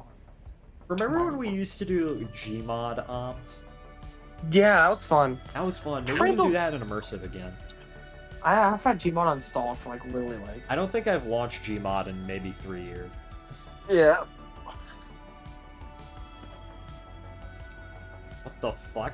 The Oh, is that because the class lights are technically a part of the front end? They're sort of floating around on their plates. Yeah, I've noticed it tends to do that. Apparently, it's just one of those things with modded locomotives.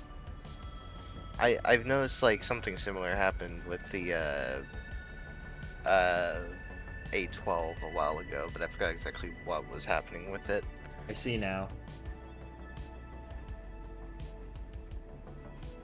That would be cool to do. I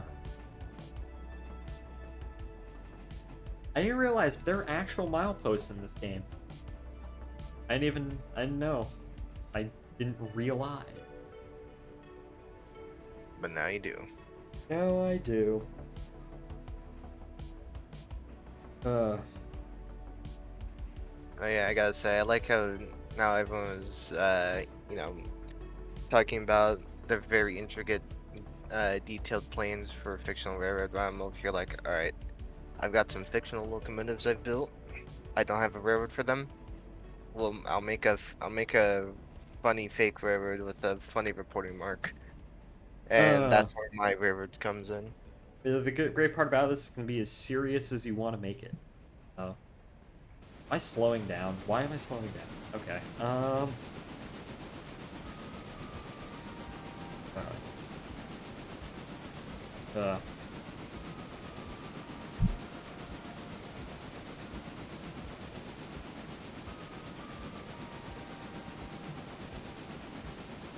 Just checking the internet.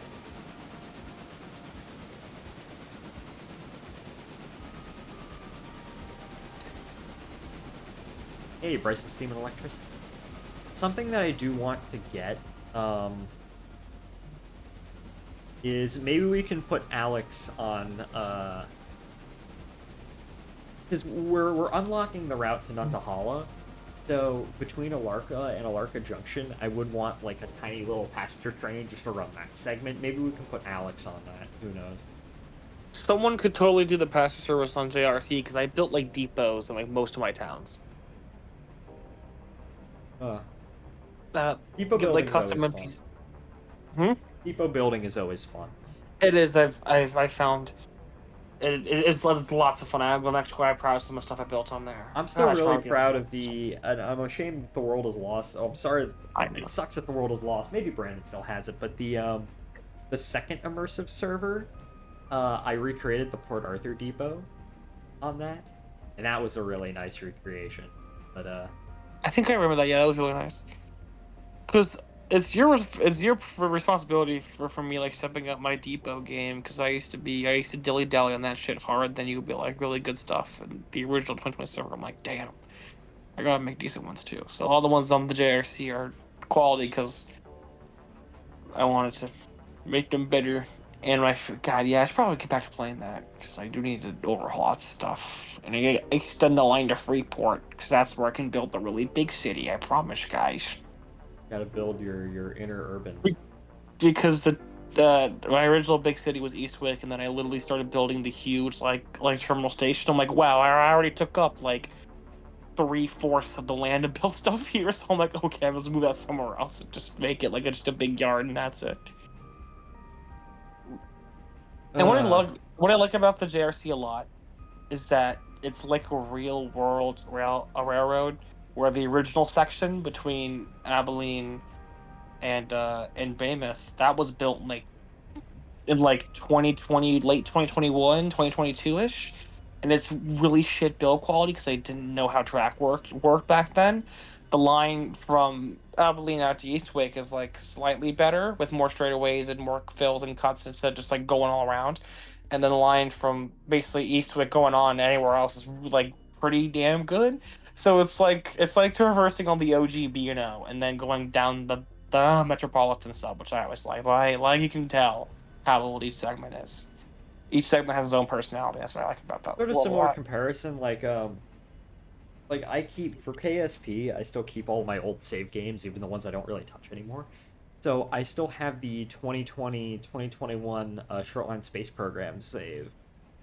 And occasionally I'll just pop, because I did a lot in that. Like, I was releasing a Shortline Space Program episode, like, once a week, because it was COVID and I had nothing to do but play KSP and Minecraft all day. Mm-hmm. And I go on that and I take a look at, like, because I build various space stations in that save, and I take a look at it and I'm like, my gosh, this is terrible compared to the ones that if I go into another save, it's like, oh yeah, that's actually how you build in the game, and not have it try and shake itself apart because you don't know how auto struts work. Yeah. The scariest moment where I just loaded into, I think I came within render range of the station one time, like flying something in, and then everything just started violently shaking apart, and it just exploded. It's all that work, and luckily I have a quick save, but, oh well. One of these days I will actually sit down and make like a proper immersive map, like the John R. Cash server world. It is fun. Doing it alone is a lot of fun.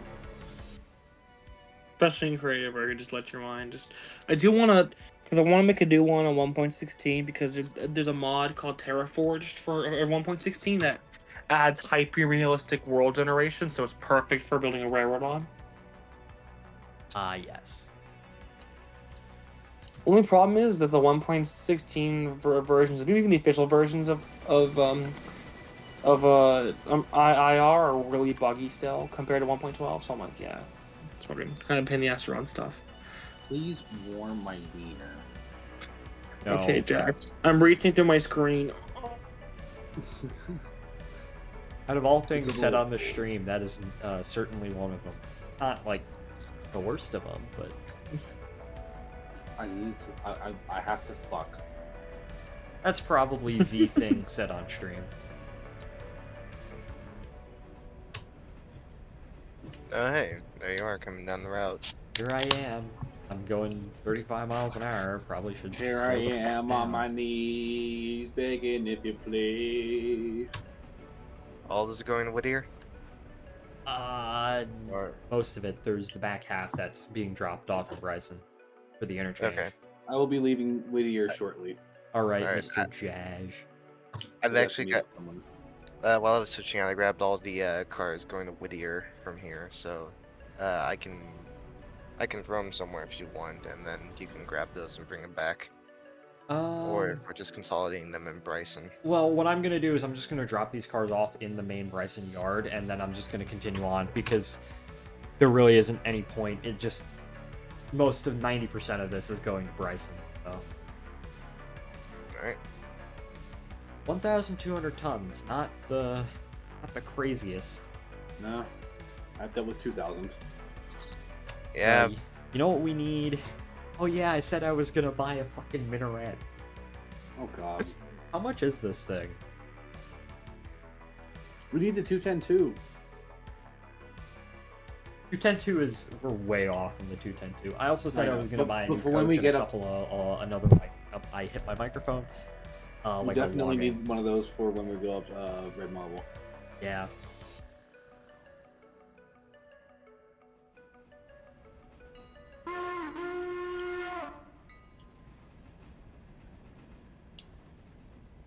All right, coming down in Bryson.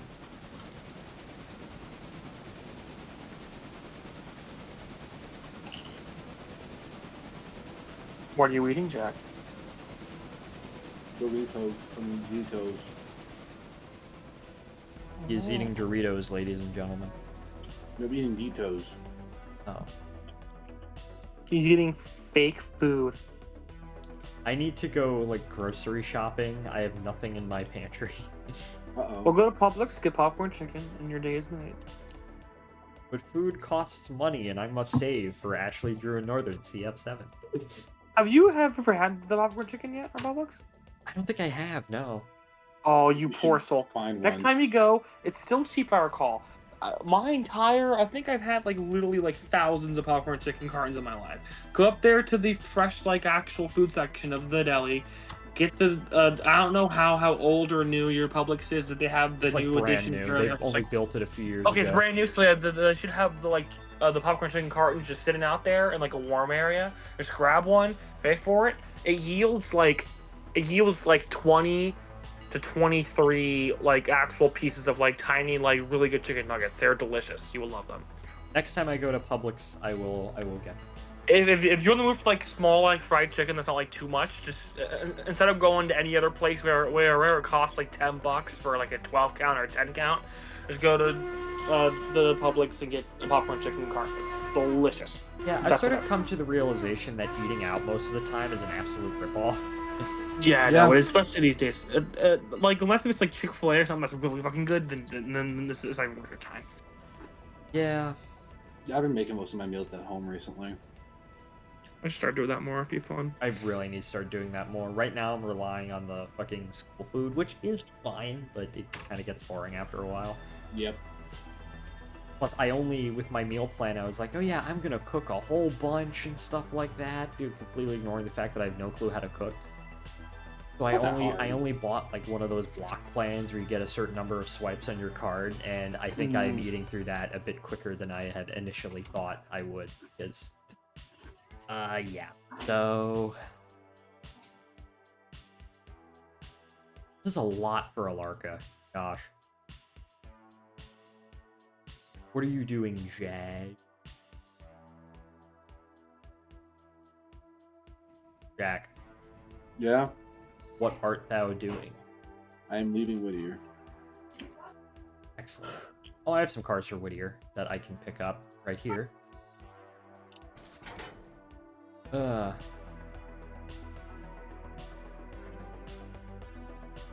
There is one really good place in my town where they are it's a steamed bagel place. And Steamed bagels. yes, it's basically bagel sandwiches. Like, you know, you make a bagel, you put all the stuff in the middle like a normal sandwich, and then you steam it in order to heat it up, and it's the best. They have a if any of you ever come over, I will take you to it because it's amazing. Sounds good, yeah. Yeah, they had, when I first went there, I got the free bird, which was a bagel, your choice of bagel. I chose a plain bagel. Should have chosen something else, but I chose a plain bagel. But it's like chicken salad and like red peppers with a bit of cheese and mayo or mustard, and it was the best thing ever.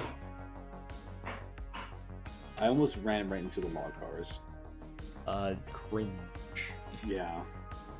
Set your switches, guys. This is true.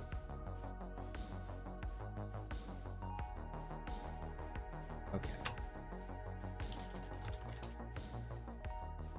I will be going to Whittier with a cut for the Whittier Sawmill and Stenzel, so. And the East Whittier expansion site. Yeah, and for the interchange. A lot of stuff for Whittier.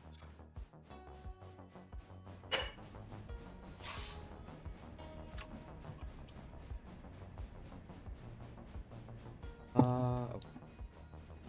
Stop.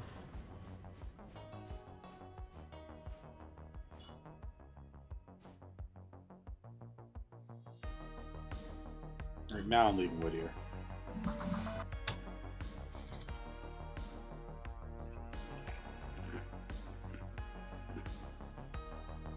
At what point will we need to get signal? Probably never. I feel like they're only really necessary if you have like all AI trains. Yeah. And if anything, you just use the fuses. So. Yeah. I don't think they're necessary entirely. You just talk. We pretty much have infinite range radios, so you know. Yeah. Yes. Discord. Proximity voice chat. And Proximity Railroader. voice chat and Railroader. That would be neat. Yep. That would be terrifying. That would be terrifying. Yes. Actually makes you rely on missile signals. Yeah.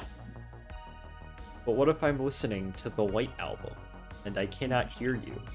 I can't hear you over Wild Honey Pie. Over Wild Honey Pie, yeah. Well then, That is a there will be a few Yes. special small cups set aside. I can't hear you with the fiend. Over AI Elvis. Fuck am I? I'm still all the way up. My character is still all the way up at fucking.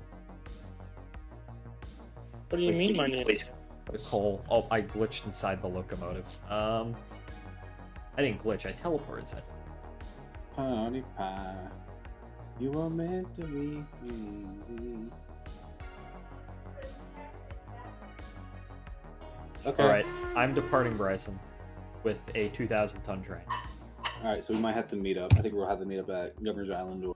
Yeah, I'm way longer than the siding. All right, I'll try to go as far as I can. If you're going through Governor's Island before I'm at Ela, then just let me know. Okay. I just have 2 cars and a locomotive. That's it. Lame.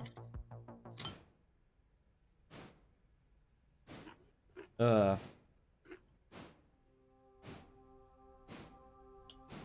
I want to stream KSP on Friday, but I don't know if I will because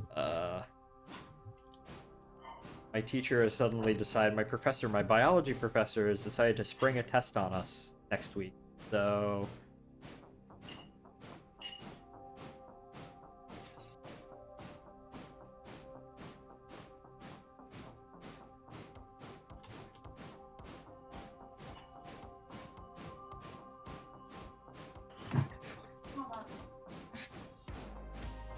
I did a bunch of studying today. Nice. Luckily, I haven't gotten the teachers who think that you're only in their class yet. I haven't gotten those That's my professors Spanish yet. class. You must devote 9 hours to this course a week.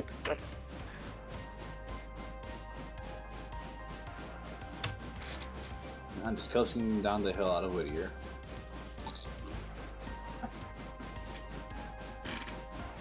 Oh, how's my eBay doing? Fuck. I don't think I ever paid it.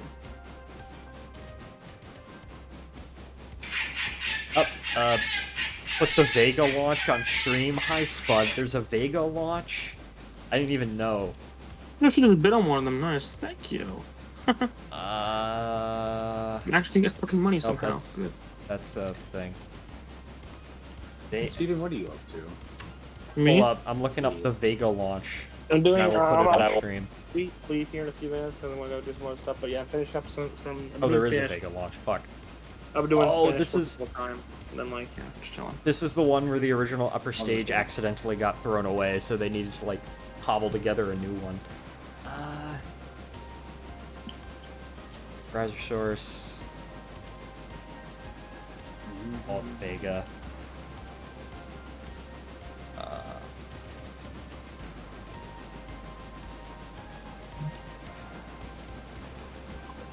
It does indeed. The adventure Fuck. continues with Vega C, which is, of course, an upgraded version.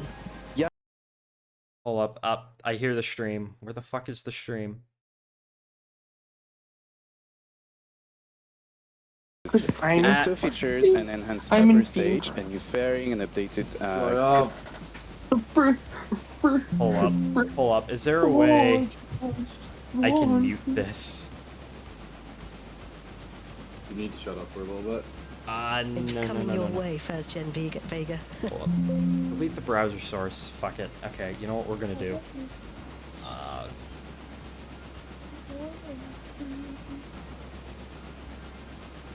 We are going to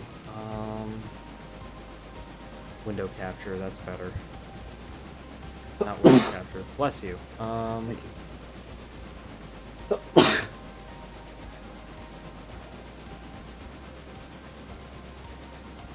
I haven't put up a launch on stream in a while, so I've kind of forgotten how to do it. Oh. Add source. Alright. Made to Ela. There we go. I think I'll probably make it to Governor's Island, who knows? Now let me just consolidate that down so it doesn't take up the whole fucking thing. Oh, come on.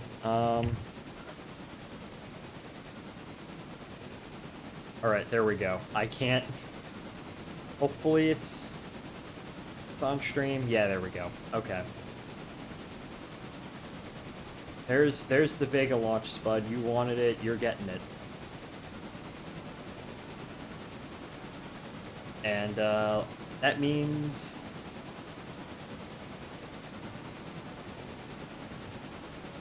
sorry, too many windows.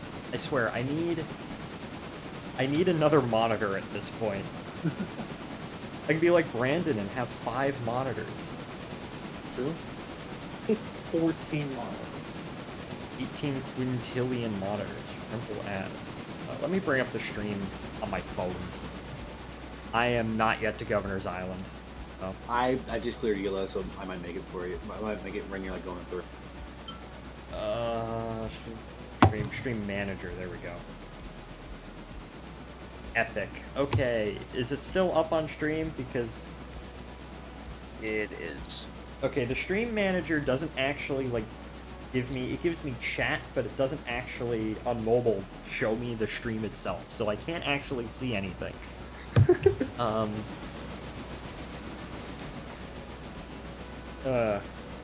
Yes. Okay, good.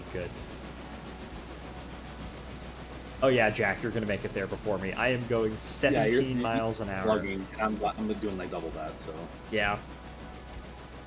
Oh shit. Is this gonna do the funny? I hope this doesn't do the funny. Because, you know, it's a Vega, so... What is the funny? Not work.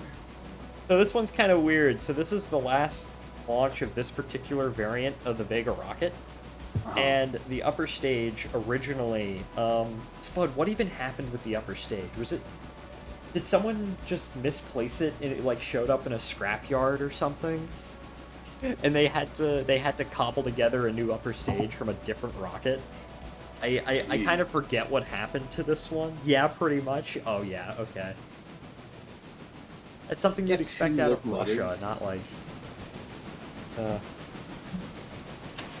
right, I see you're approaching the siding, but I'm getting there too, so it's okay. Yeah. All right. Man, I have you going to. I have you diverting to the side because we support right-hand running on Chicago Northwestern. Yes. peak Italian engineering. This is true. This is true. Okay, friendos, I'm gonna head out. I got other stuff to do real quick. It's been nice talking to y'all. All right, bye, Steven. Bye-bye. Love all around. Have a good stream. Goodbye, chat. I'm gonna go now. Bye-bye. Bye. I see you. Hi. Oh, Made the it. stream is 8 seconds behind. Okay, there we go. All right, you're clear to go through. Jack. Hey, there we go. Oh, that's fucking sick. I love to see you know who are on this. That's pretty cool. Well, at least it somewhat works. All right. Oh my. Oh yeah, I'm clear. Hey, rolling meat. Yeah, pretty much. That was good timing. Yeah, it was. Nobody had to stop. I was pretty much just gunning it the entire time. Dang. Totally not endangering my entire crew.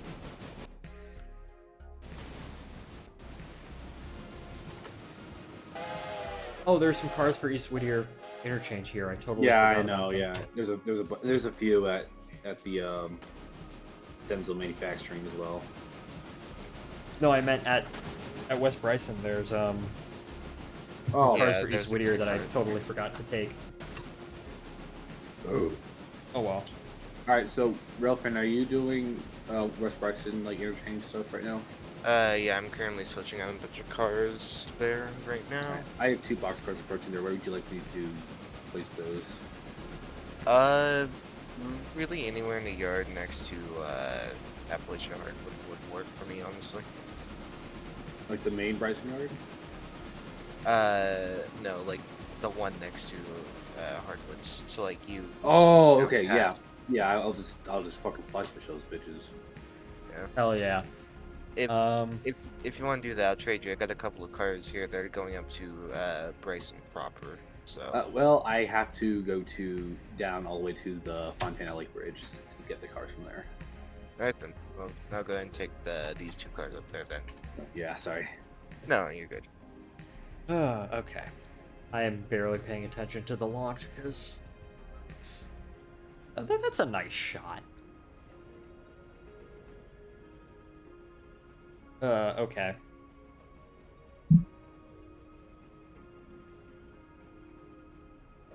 What? There we go. I've been pinged 4 times on Discord. Hey, there we go. I forgot how quick Vega gets off the launch pad. It just shoots out like an ICBM. Yo, Ryan got some free books. The Road to Paradise is a very good book. Yes, it is. I have that book too. The Strasbourg lore is so amazing. Oh, that's a neat shot. The Straz lore. The Strauss lore, yeah. The $25 Strauss lore. Strauss lore, yeah.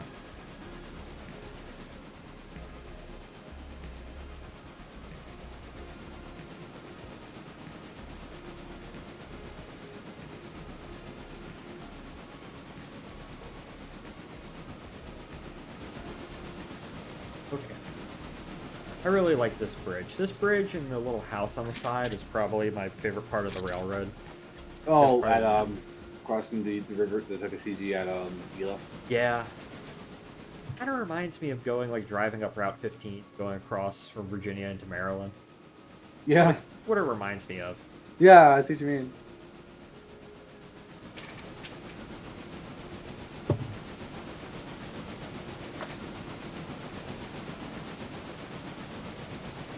How long have we been going for? 2 hours? Pretty good. 2.5. Pretty good.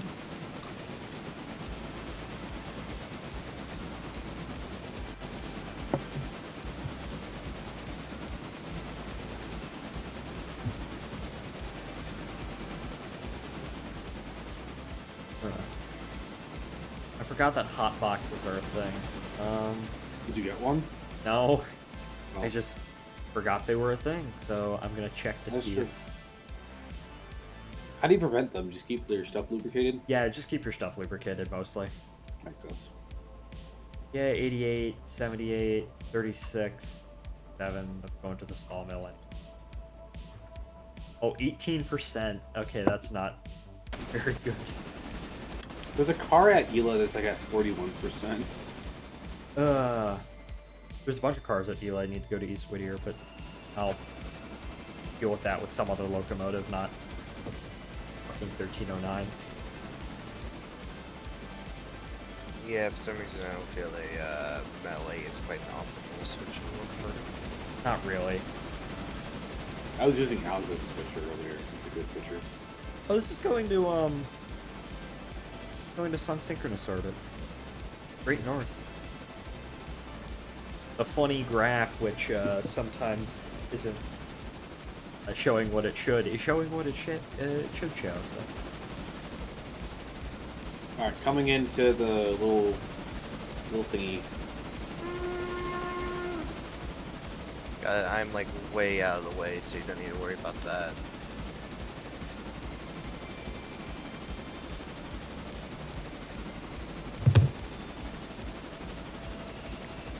Okay, let's see. Also Whittier, I do need...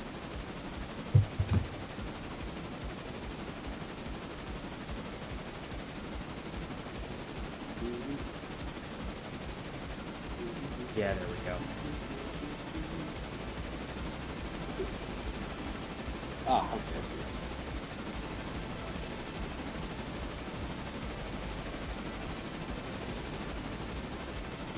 31 miles an hour. SRBs. Nice animation, though.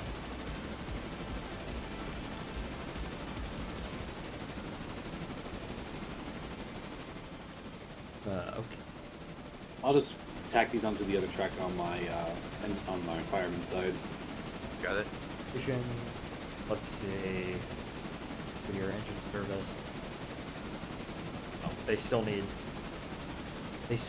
repairs. Oh.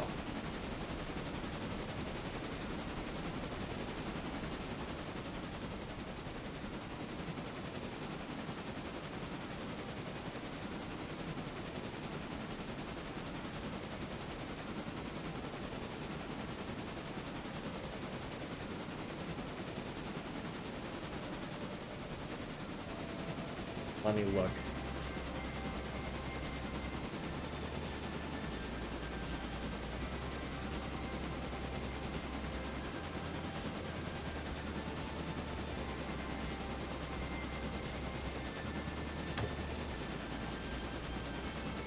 Let me check. Yeah. 790, 2600. 25 consolidation. Jack, are you in 2709? You No, and Logan? 207. Ah, okay. It's in 2709's at the shops. Ah, okay. There it is. I was just checking because there was something I needed repair, so I wanted to make sure. Quick question: how does one lubricate exactly? You just right-click on the hot boxes. Or the bearings, you mean? Left. Yeah, the bearings. Yeah, you can left click on the bearings, and then it'll go through it for you. Like you can do it at like 5 miles an hour and under. So. Gotcha. I assume that maneuver is normal.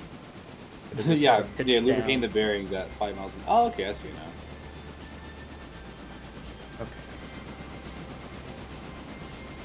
Uh-oh, is that... That looked pretty intentional to me, Spud. Oh, he has the... I'm off. Kinda has the look of... She's got the look. She's got the look. Oh, no. He doesn't have it. Okay, that was intentional. That sort of pitch down for the rocket was actually intentional. It wasn't...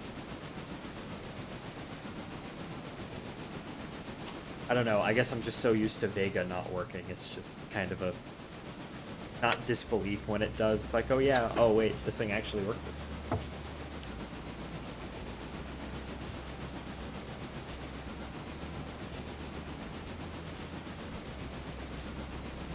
Okay, almost to Whittier.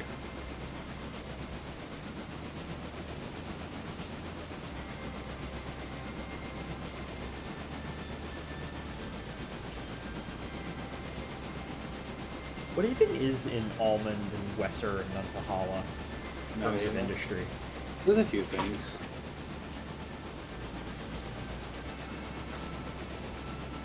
Okay.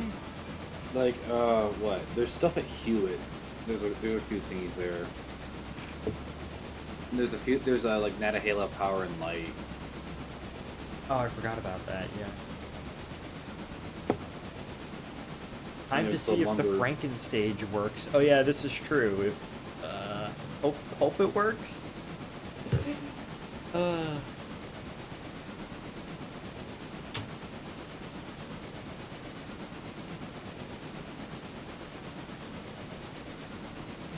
All right, excellent. Coming into the Whittier.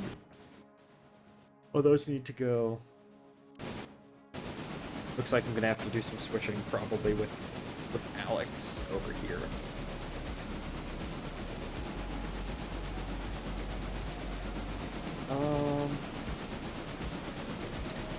Although I'm curious. These need to go anywhere.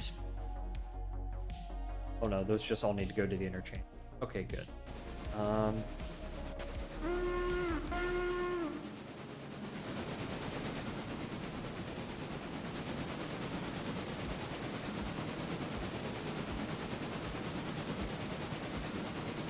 right.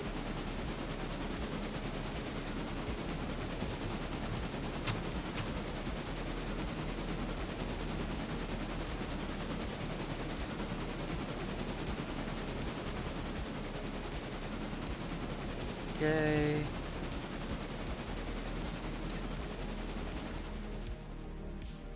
Hey, Southern Chemical. Ugh. I am tired. I am getting tired.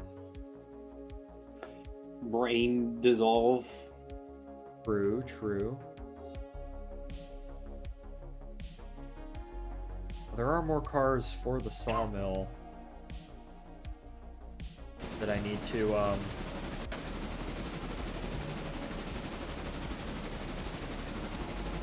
that's gonna be a pain to switch out, but oh well. Well. Alright, begin to slow down.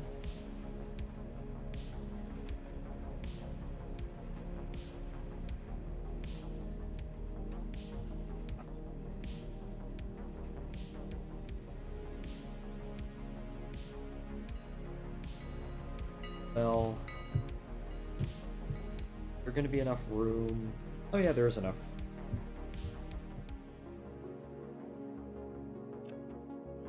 Got the parts box car.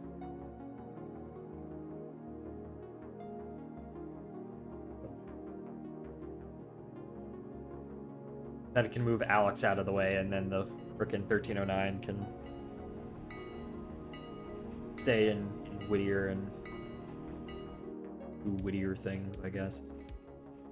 Why the hell is the passenger train at Larka like up on the fucking Y? Because I forgot to fucking set a flare up at the station. Yeah, it just kept on going. Yeah. If someone can get that and like make it normal, that would be much appreciated. Yeah, since I'm stopped, I'm going to try and get that, I guess. Yeah, I'm doing a whole bunch of switching over here. So. Oh, I forgot to right click. I probably should have grabbed those cars for Larka, but I'm already far enough, so it's... Oh well. Oh well. How long is this burn? Want me to just set this thing in reverse? I mean, if you want to.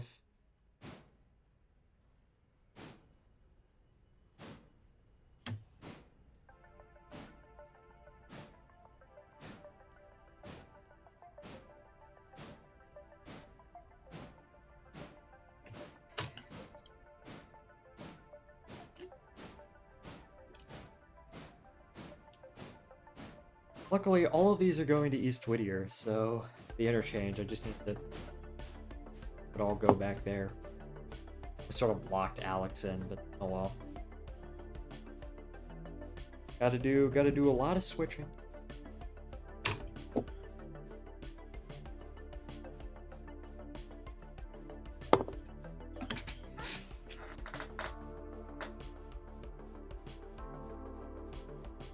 Alright, AI's got control over now. It's bringing them back slowly from the Y, and we should be going.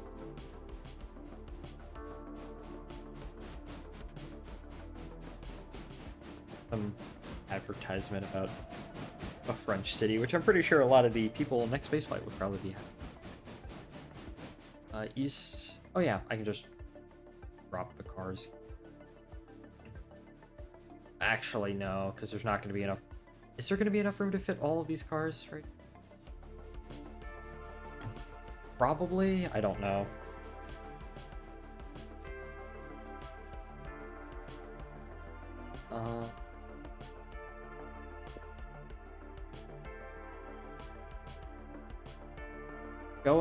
Show us the rocket.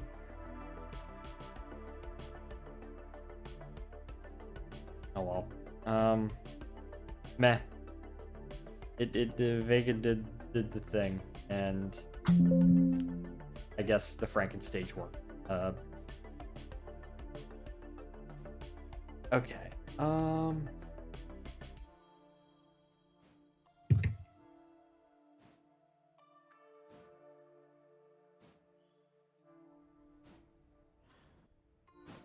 Oop.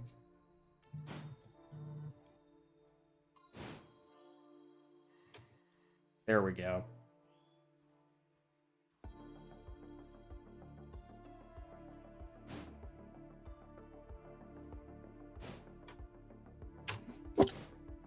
Oh yeah, I should probably set front air track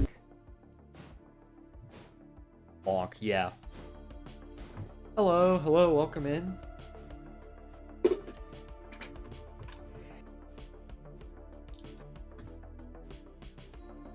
Oh, by the way, next week I'm going up to see my parents and Bear. So I will have new Bear pictures to provide. I'm back from hell. Well, I'm glad you got back from hell. Yo, Bear. Yeah, I miss Bear. Bear is my boy. He's my dog. What are your thoughts on Bear?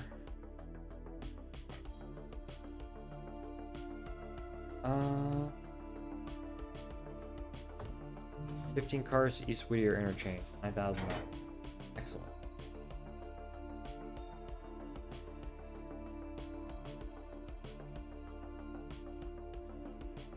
Now I just gotta run around the train.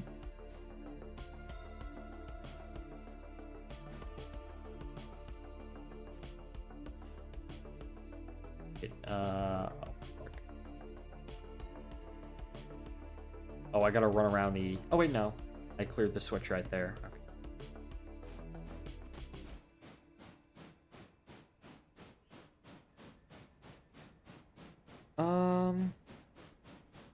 Gentlemen, I am getting a bit tired.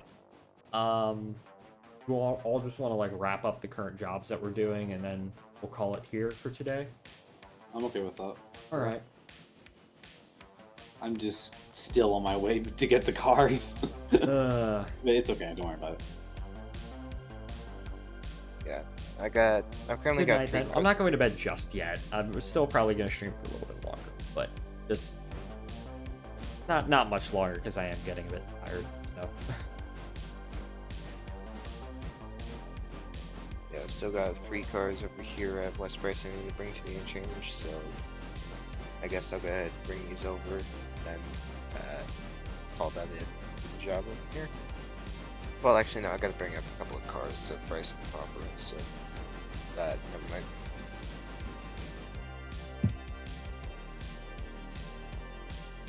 Yeah, I just made it to Hemingway.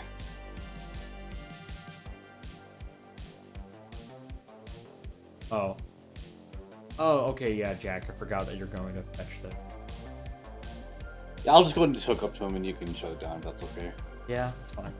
Cool. I like how 131 is just driving entirely backwards because we couldn't be bothered to turn the dang train around.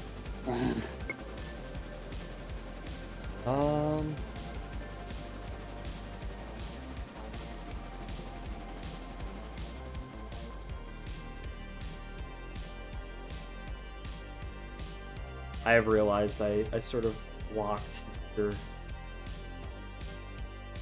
Alex into the yard, so into the shed.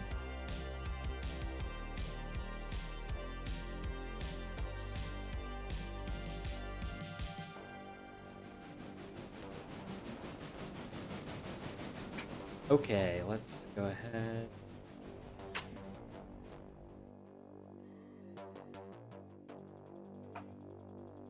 Back up.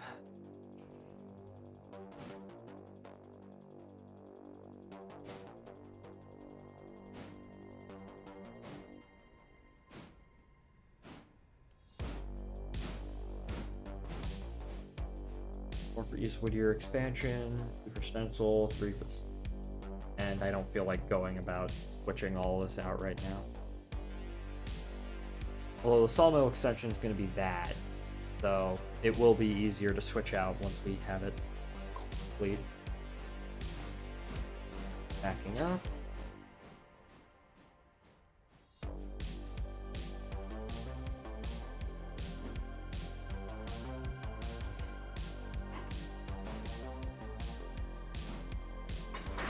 Hold up.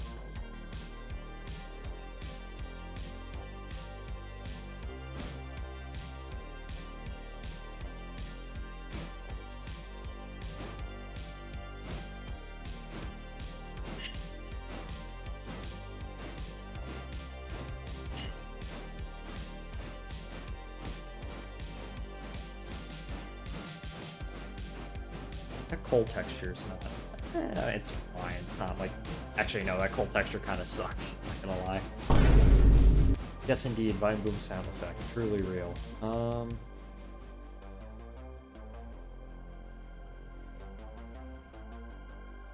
Okay, you can stop.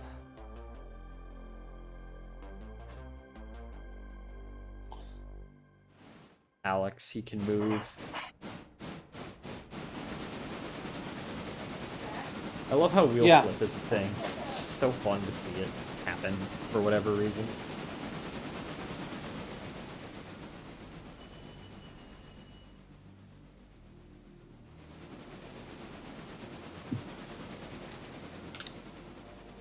Actually, hold up, wait. I need...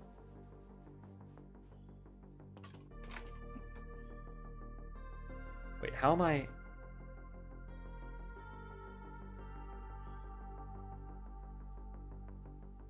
Wait. Sorry, my brain is dying.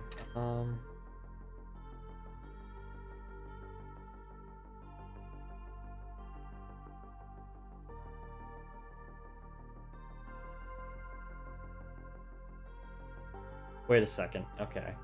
I forgot that I need to do this in a certain way to have Alex on the back of the train.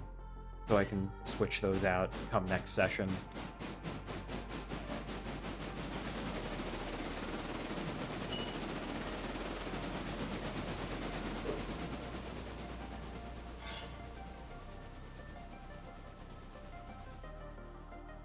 Select, follow.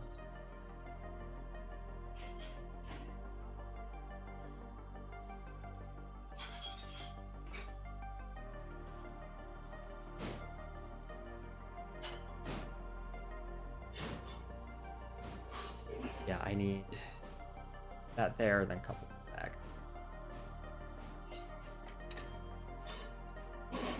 Hey, one of the... You done too? No, you're at 13%, gosh. I 0%ed a log car. I don't even remember how. I just loaded back into the game one day and just saw, oh yeah, that's 0%. R.I.P.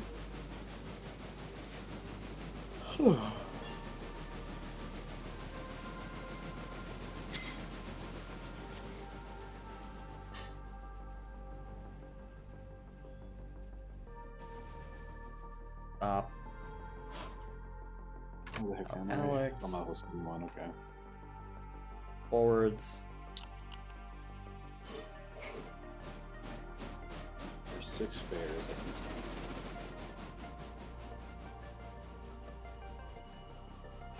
Flare right there for the passenger train.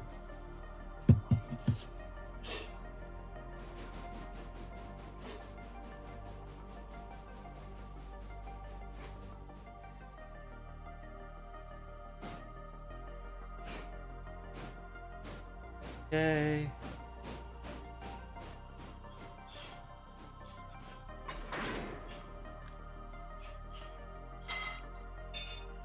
Four 4-0s.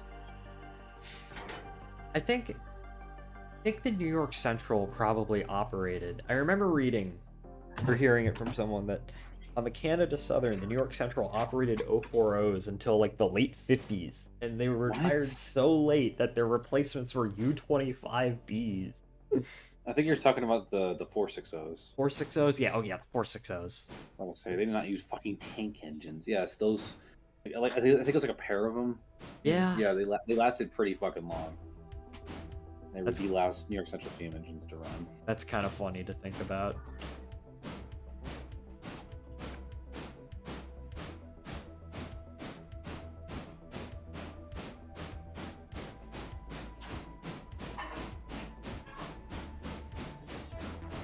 Picasso sub.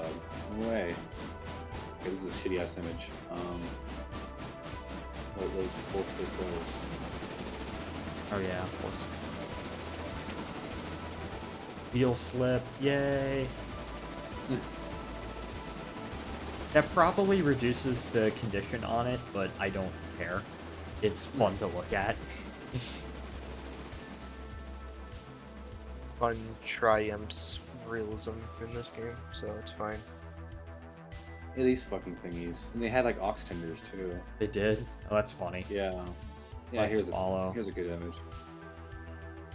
Alright. Yeah, there we go. Here's one in 1956. Where's the... Look at that consist.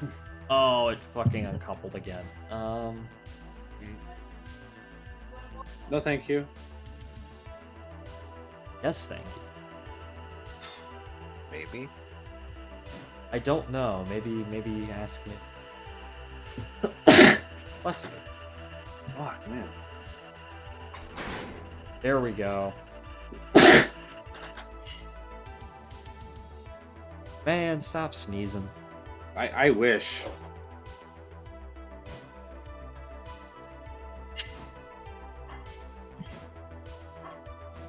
Okay, backing up and... I'm so fucking close, I swear to God. Got about a mile now. So close. To victory. The shaman.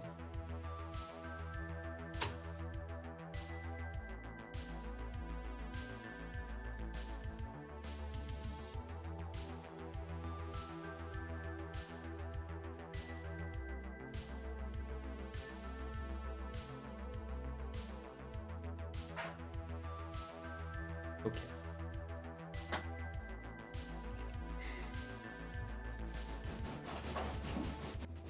Go up and...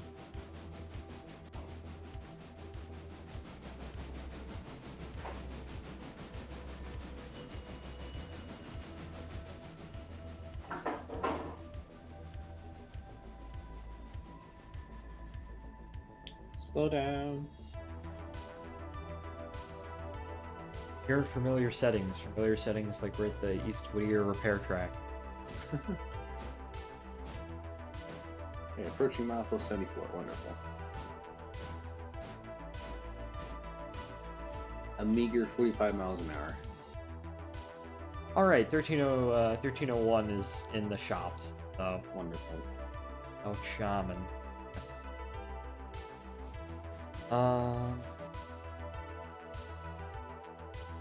I see you, Jack. Hi. He is going, yeah. I'm just coasting. It's gonna be fun to pull this fucking train back up the hill. Hey, Murphy.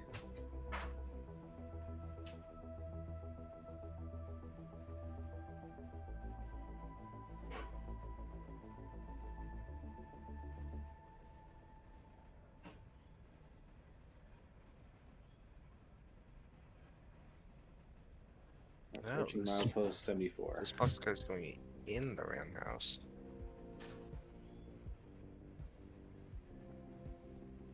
Or it can be like on one of the other repair trucks that like it behind the roundhouse.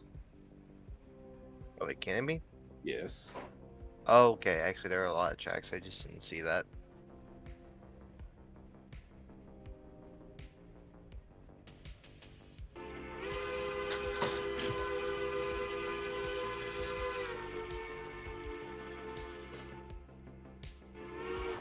Hi, While Shoreline. we're I have spotting some people. I'm just... Michael. Yes. I have a second question and like a third question follow up, and so I was thinking about the Wabash situation and realistically how it could be done. However, I was just provided with an alternative. The nickel plate? No. You want a terminal? So there is the Pittsburgh, Cincinnati, Chicago, and St. Louis. The Panhandle route for the Pennsylvania? Most of it is abandoned nowadays. Plus, Yeah. I already have a chunk of the trackage, like in between St. Louis and Indianapolis, and north from Indianapolis into Chicago. I already have like that in my map. Oh shit. Plus the line to Peoria. And also the GMNO. Because the GMNO was part of the IC, was it not? After 1972, yeah, it was all Illinois Central Gulf. So. Got the cars. I mean, up to you. The Panhandle would probably work just as... I don't know. The Panhandle would probably work just as well for what you're trying to accomplish. The GM&O, especially with the GM&O line between St. Louis and Chicago was pretty good. The line out to Kansas City was shit. What was so bad about it? It's just hilly. It's a hilly branch line. And then... Because from Chicago to Kansas City, I would I have going over to Wabash right now, but from St. Louis to Kansas City, I don't know what this is. The Mopac, Missouri, it looks I have a Mopac line. Yeah, I don't know how I'm gonna fucking walk down into the lower. That Mopac line is the best line, to be fair. But that's probably why I have it. Yeah. Yeah, and then the GM&O from St. Louis down to like Paducah was also, or down through like Cairo to connect down that way, was also absolute garbage because it was really built as like a hilly ass narrow gauge railroad. But it appears that you have a line on the west bank of the Mississippi, which would be fine as a substitute. I think that's also Mopac. No, SLSF. That's Frisco. I think that was a branch, like a secondary off the Frisco, that line from St. Louis down to Memphis. The Frisco, does it go bankrupt and get bought up, or does it just get bought up by the UP? Like Frisco in real life? Yeah. Frisco ended up being absorbed by Burlington Northern in 1980. They weren't bankrupt; they merged. They merged. Just straight up merger. So. Yep. I mean, I guess as concession, we can take this what looks, as you said, a branch line. Because also, I'm remaking it because my original idea wasn't to have the IC, but because I already basically south of Memphis, I just have the IC already. I thought, why if I'm already taking the IC. I'm gonna rework the north of my map to have the northern half of the IC as well, through Paducah and north, which is a relatively straight line down from Chicago to Paducah. Yeah, it's mostly flat until you get to the southern Illinois area where it becomes, going to that sort of valley, it gets a bit hilly. Yeah, but then from Paducah down to Memphis, I'd have that on one side, and then the other side would be the branch line to St. Louis. So a lot of the trackage, the Illinois Central trackage between Paducah and St. Louis, I don't know if I would keep that. Between Paducah and St. Louis as a branch line, yeah, I mean CN still has that, but that's their only. I think that's their only major branch into St. Louis. I don't know how much traffic it sees. I don't think much. You might want to check though, because there is a lot of coal in that region in southern Illinois, and there might be a couple of lines that you can use that justify keeping that line. Send a screenshot in. It's just of the map overall. The orange is the Cheeto, the GM&O is the red, the yellow is the IC, and the light blue is the Pittsburgh, Cincinnati, Chicago, and St. Louis. Yeah. I also don't think I'm gonna keep the branch into Kentucky. The Louisville, I'm probably gonna delete south into Kentucky, and I'm gonna delete north into Indianapolis. Yeah, because that's kind of. I mean, Paducah and Louisville ended up becoming the IC into Kentucky, and then from Louisville up to Indianapolis, that was actually a fairly heavy-duty PRR secondary that CSX actually uses it now. So it's kind of an awkward appendage of your system. It's better off as part of somebody else. Yeah, I'll just let CSX keep it. That's a lot of the things where, in the South, I tried to take stuff that I know gets abandoned relatively early on by the SCL. And that weren't major, sticking points of the previous roads, the SAL and the ACL. Yeah. Like the Big Four, or the West Point route or whatever, like the nickname was for it. Yeah, the West Point route. All of that. Like I know that, yeah, wasn't really, like it was used, but it wasn't like the core of the system, and it was pretty much abandoned when CSX took over. Most of the West Point route's still in place. It's just, it's actually most of the West Point route nowadays is used as a part of a larger Atlanta to New Orleans main. But back then, that's a somewhat recent development. By recent, I mean like 40 years ago. Like in the time frame that you're initially working with, the whole Atlanta West Point Western Railway of Alabama was sort of. It wasn't like a big. It was a main line, but not like a big main line. The Crescent, actually, the Southern Crescent, south of Atlanta, actually used the West Point route, and the LNN actually to get to New Orleans. Though it was only when in the '60s when it switched to an all Southern routing, actually. But yeah, but the West Point route would be one of the like earliest, mergers, at that point. I guess, with the Cheeto, because at like that, this is like 1900s, early 1900s, maybe late 1890s. I don't know the exact time frame yet for that, but regardless, it's back then, yeah. But as you see in my like Illinois/Indiana/Kentucky area here, I'm trying to work with, I don't want to have like 70 lines overlapping. So yeah, I think the easiest thing would be to just delete the Wabash and go from there. Yeah, makes sense. Which here I'll like then pop a map of the Wabash, because I don't want to try and figure out how the fuck that I split it with the PR and the NNW and that shit. Oop, that's the wrong. Did it not? There we go. The Wabash is in purple here. Yeah, I see. And here, give me a moment. I'm probably gonna end stream here. Oh, you're good. Jaj, what are you up to? Getting the fuck out of the flat car land. You want me to stop? Yeah, stop, and we'll wrap up for tonight because I am tired and I want to go to bed and read some things for bed. So. All right. All right. I made 2 miles. Yippee. Okay. Flat car. Yeah, it literally is all flat cars. The flat cars. I think there's one more cut of cars that we need for the extension, and then we're good. Let's see. Yeah. All right. Well, I'm going to save the game, shut down the server. Well, thank you everyone for joining. Thank you for those in chat. Thank you, Spud, Alexis, and it's just you two who showed up today. Well, thank you for joining as always. Thank you, East, Jack, Railfan, Ryan, Steven, for all, Brandon briefly, for all joining in and being with us today. Next scheduled stream is KSP this Friday, although that is a conditional stream. It fully depends on how much work I can get done by then. Well, do all the three of you want to say anything before I wrap it up? Here's the thing. Let me be clear. That's all I need to know. Anything else? Good night. Good night.